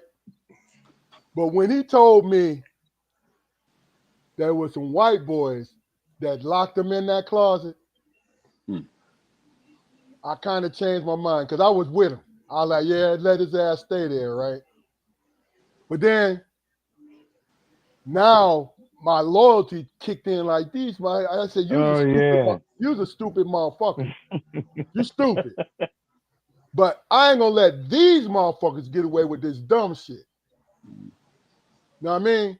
Because they get braver and braver as they get away with shit. You know what I mean? It's that pack mentality. But yo, I respect what y'all said. I'm not saying you're wrong. You know. Hey, Armstrong. We do better working together, right? Yeah. So that dumb nigga that went in that closet, he needed to learn from that. He had to. Especially so next time when we work together, them hillbillies won't be able to get away with that. Especially if white boys did it, because motherfucker, I told you. I told you. Hey, yeah. Dwayne, he gonna hang on every oh my word God. you say. What you say, brother? Yeah. Look, you just think you get ready to go. You just think you get ready to go get him the drink. He gonna be like, "What you say, Dwayne? What happened?" So he gonna be in your pocket and he gonna learn something useful. Yeah. Well, look, I'm getting ready to shut this episode down. It was a fire episode, man. I thank everyone who participated in the chat, tuning in. We're here every Friday at 7:30. Corey, Dwayne, Jaquari always says this to people, and I want you guys to understand you're always invited to come on. Let me know. Come through. Yeah, I want to be on there all the time. Put me as a side guest, and I He need to give me be a up there. microphone, and I'll just start spitting the side. What you call it? Fuck all that. This show is beautiful. I told you, all my celebrities, don't let it get fucked up, man. I ain't bullshitting. I ain't just blowing smoke, nigga. I'm too old to blow smoke. So at the end of the day, I fuck with this show. I ain't one of the, I'm like D. I ain't celebrity driven. I don't know you. You might be a weirdo. Exactly. Yeah. These days weirdos on here. Oh yeah. Yeah. So look, stay on. Stay on for about 5 minutes after we get off live. But look, this Strong Perspective Podcast. We're here every Friday at 7:30. People in the chat, if you want to just get with me on Facebook, message me on Facebook. If you want to come on, we'll discuss it. But this is what we it's real people talking about real issues and telling you how they feel. And I respect the hell out of that. Thank you, Corey, Dwayne, Jaquari, great damn job. Damon, damn it, bro. We got to get that shit fixed, bro. But until the next time, go like, share, and subscribe to our YouTube channel. Share with your friends. Tell them to go. Oh, Pistons lost. Tell them to go to our YouTube channel and like and share and subscribe. Look, we're at 198. Push it over 200 at least. We're trying to get to 1,000. I'm not begging you. I'm saying I'm throwing a subliminal shit. Boom, planting the seed. What is that about? What is that about? All right? Let's go. That. But this is Strong Perspective Podcast. You guys have a great weekend.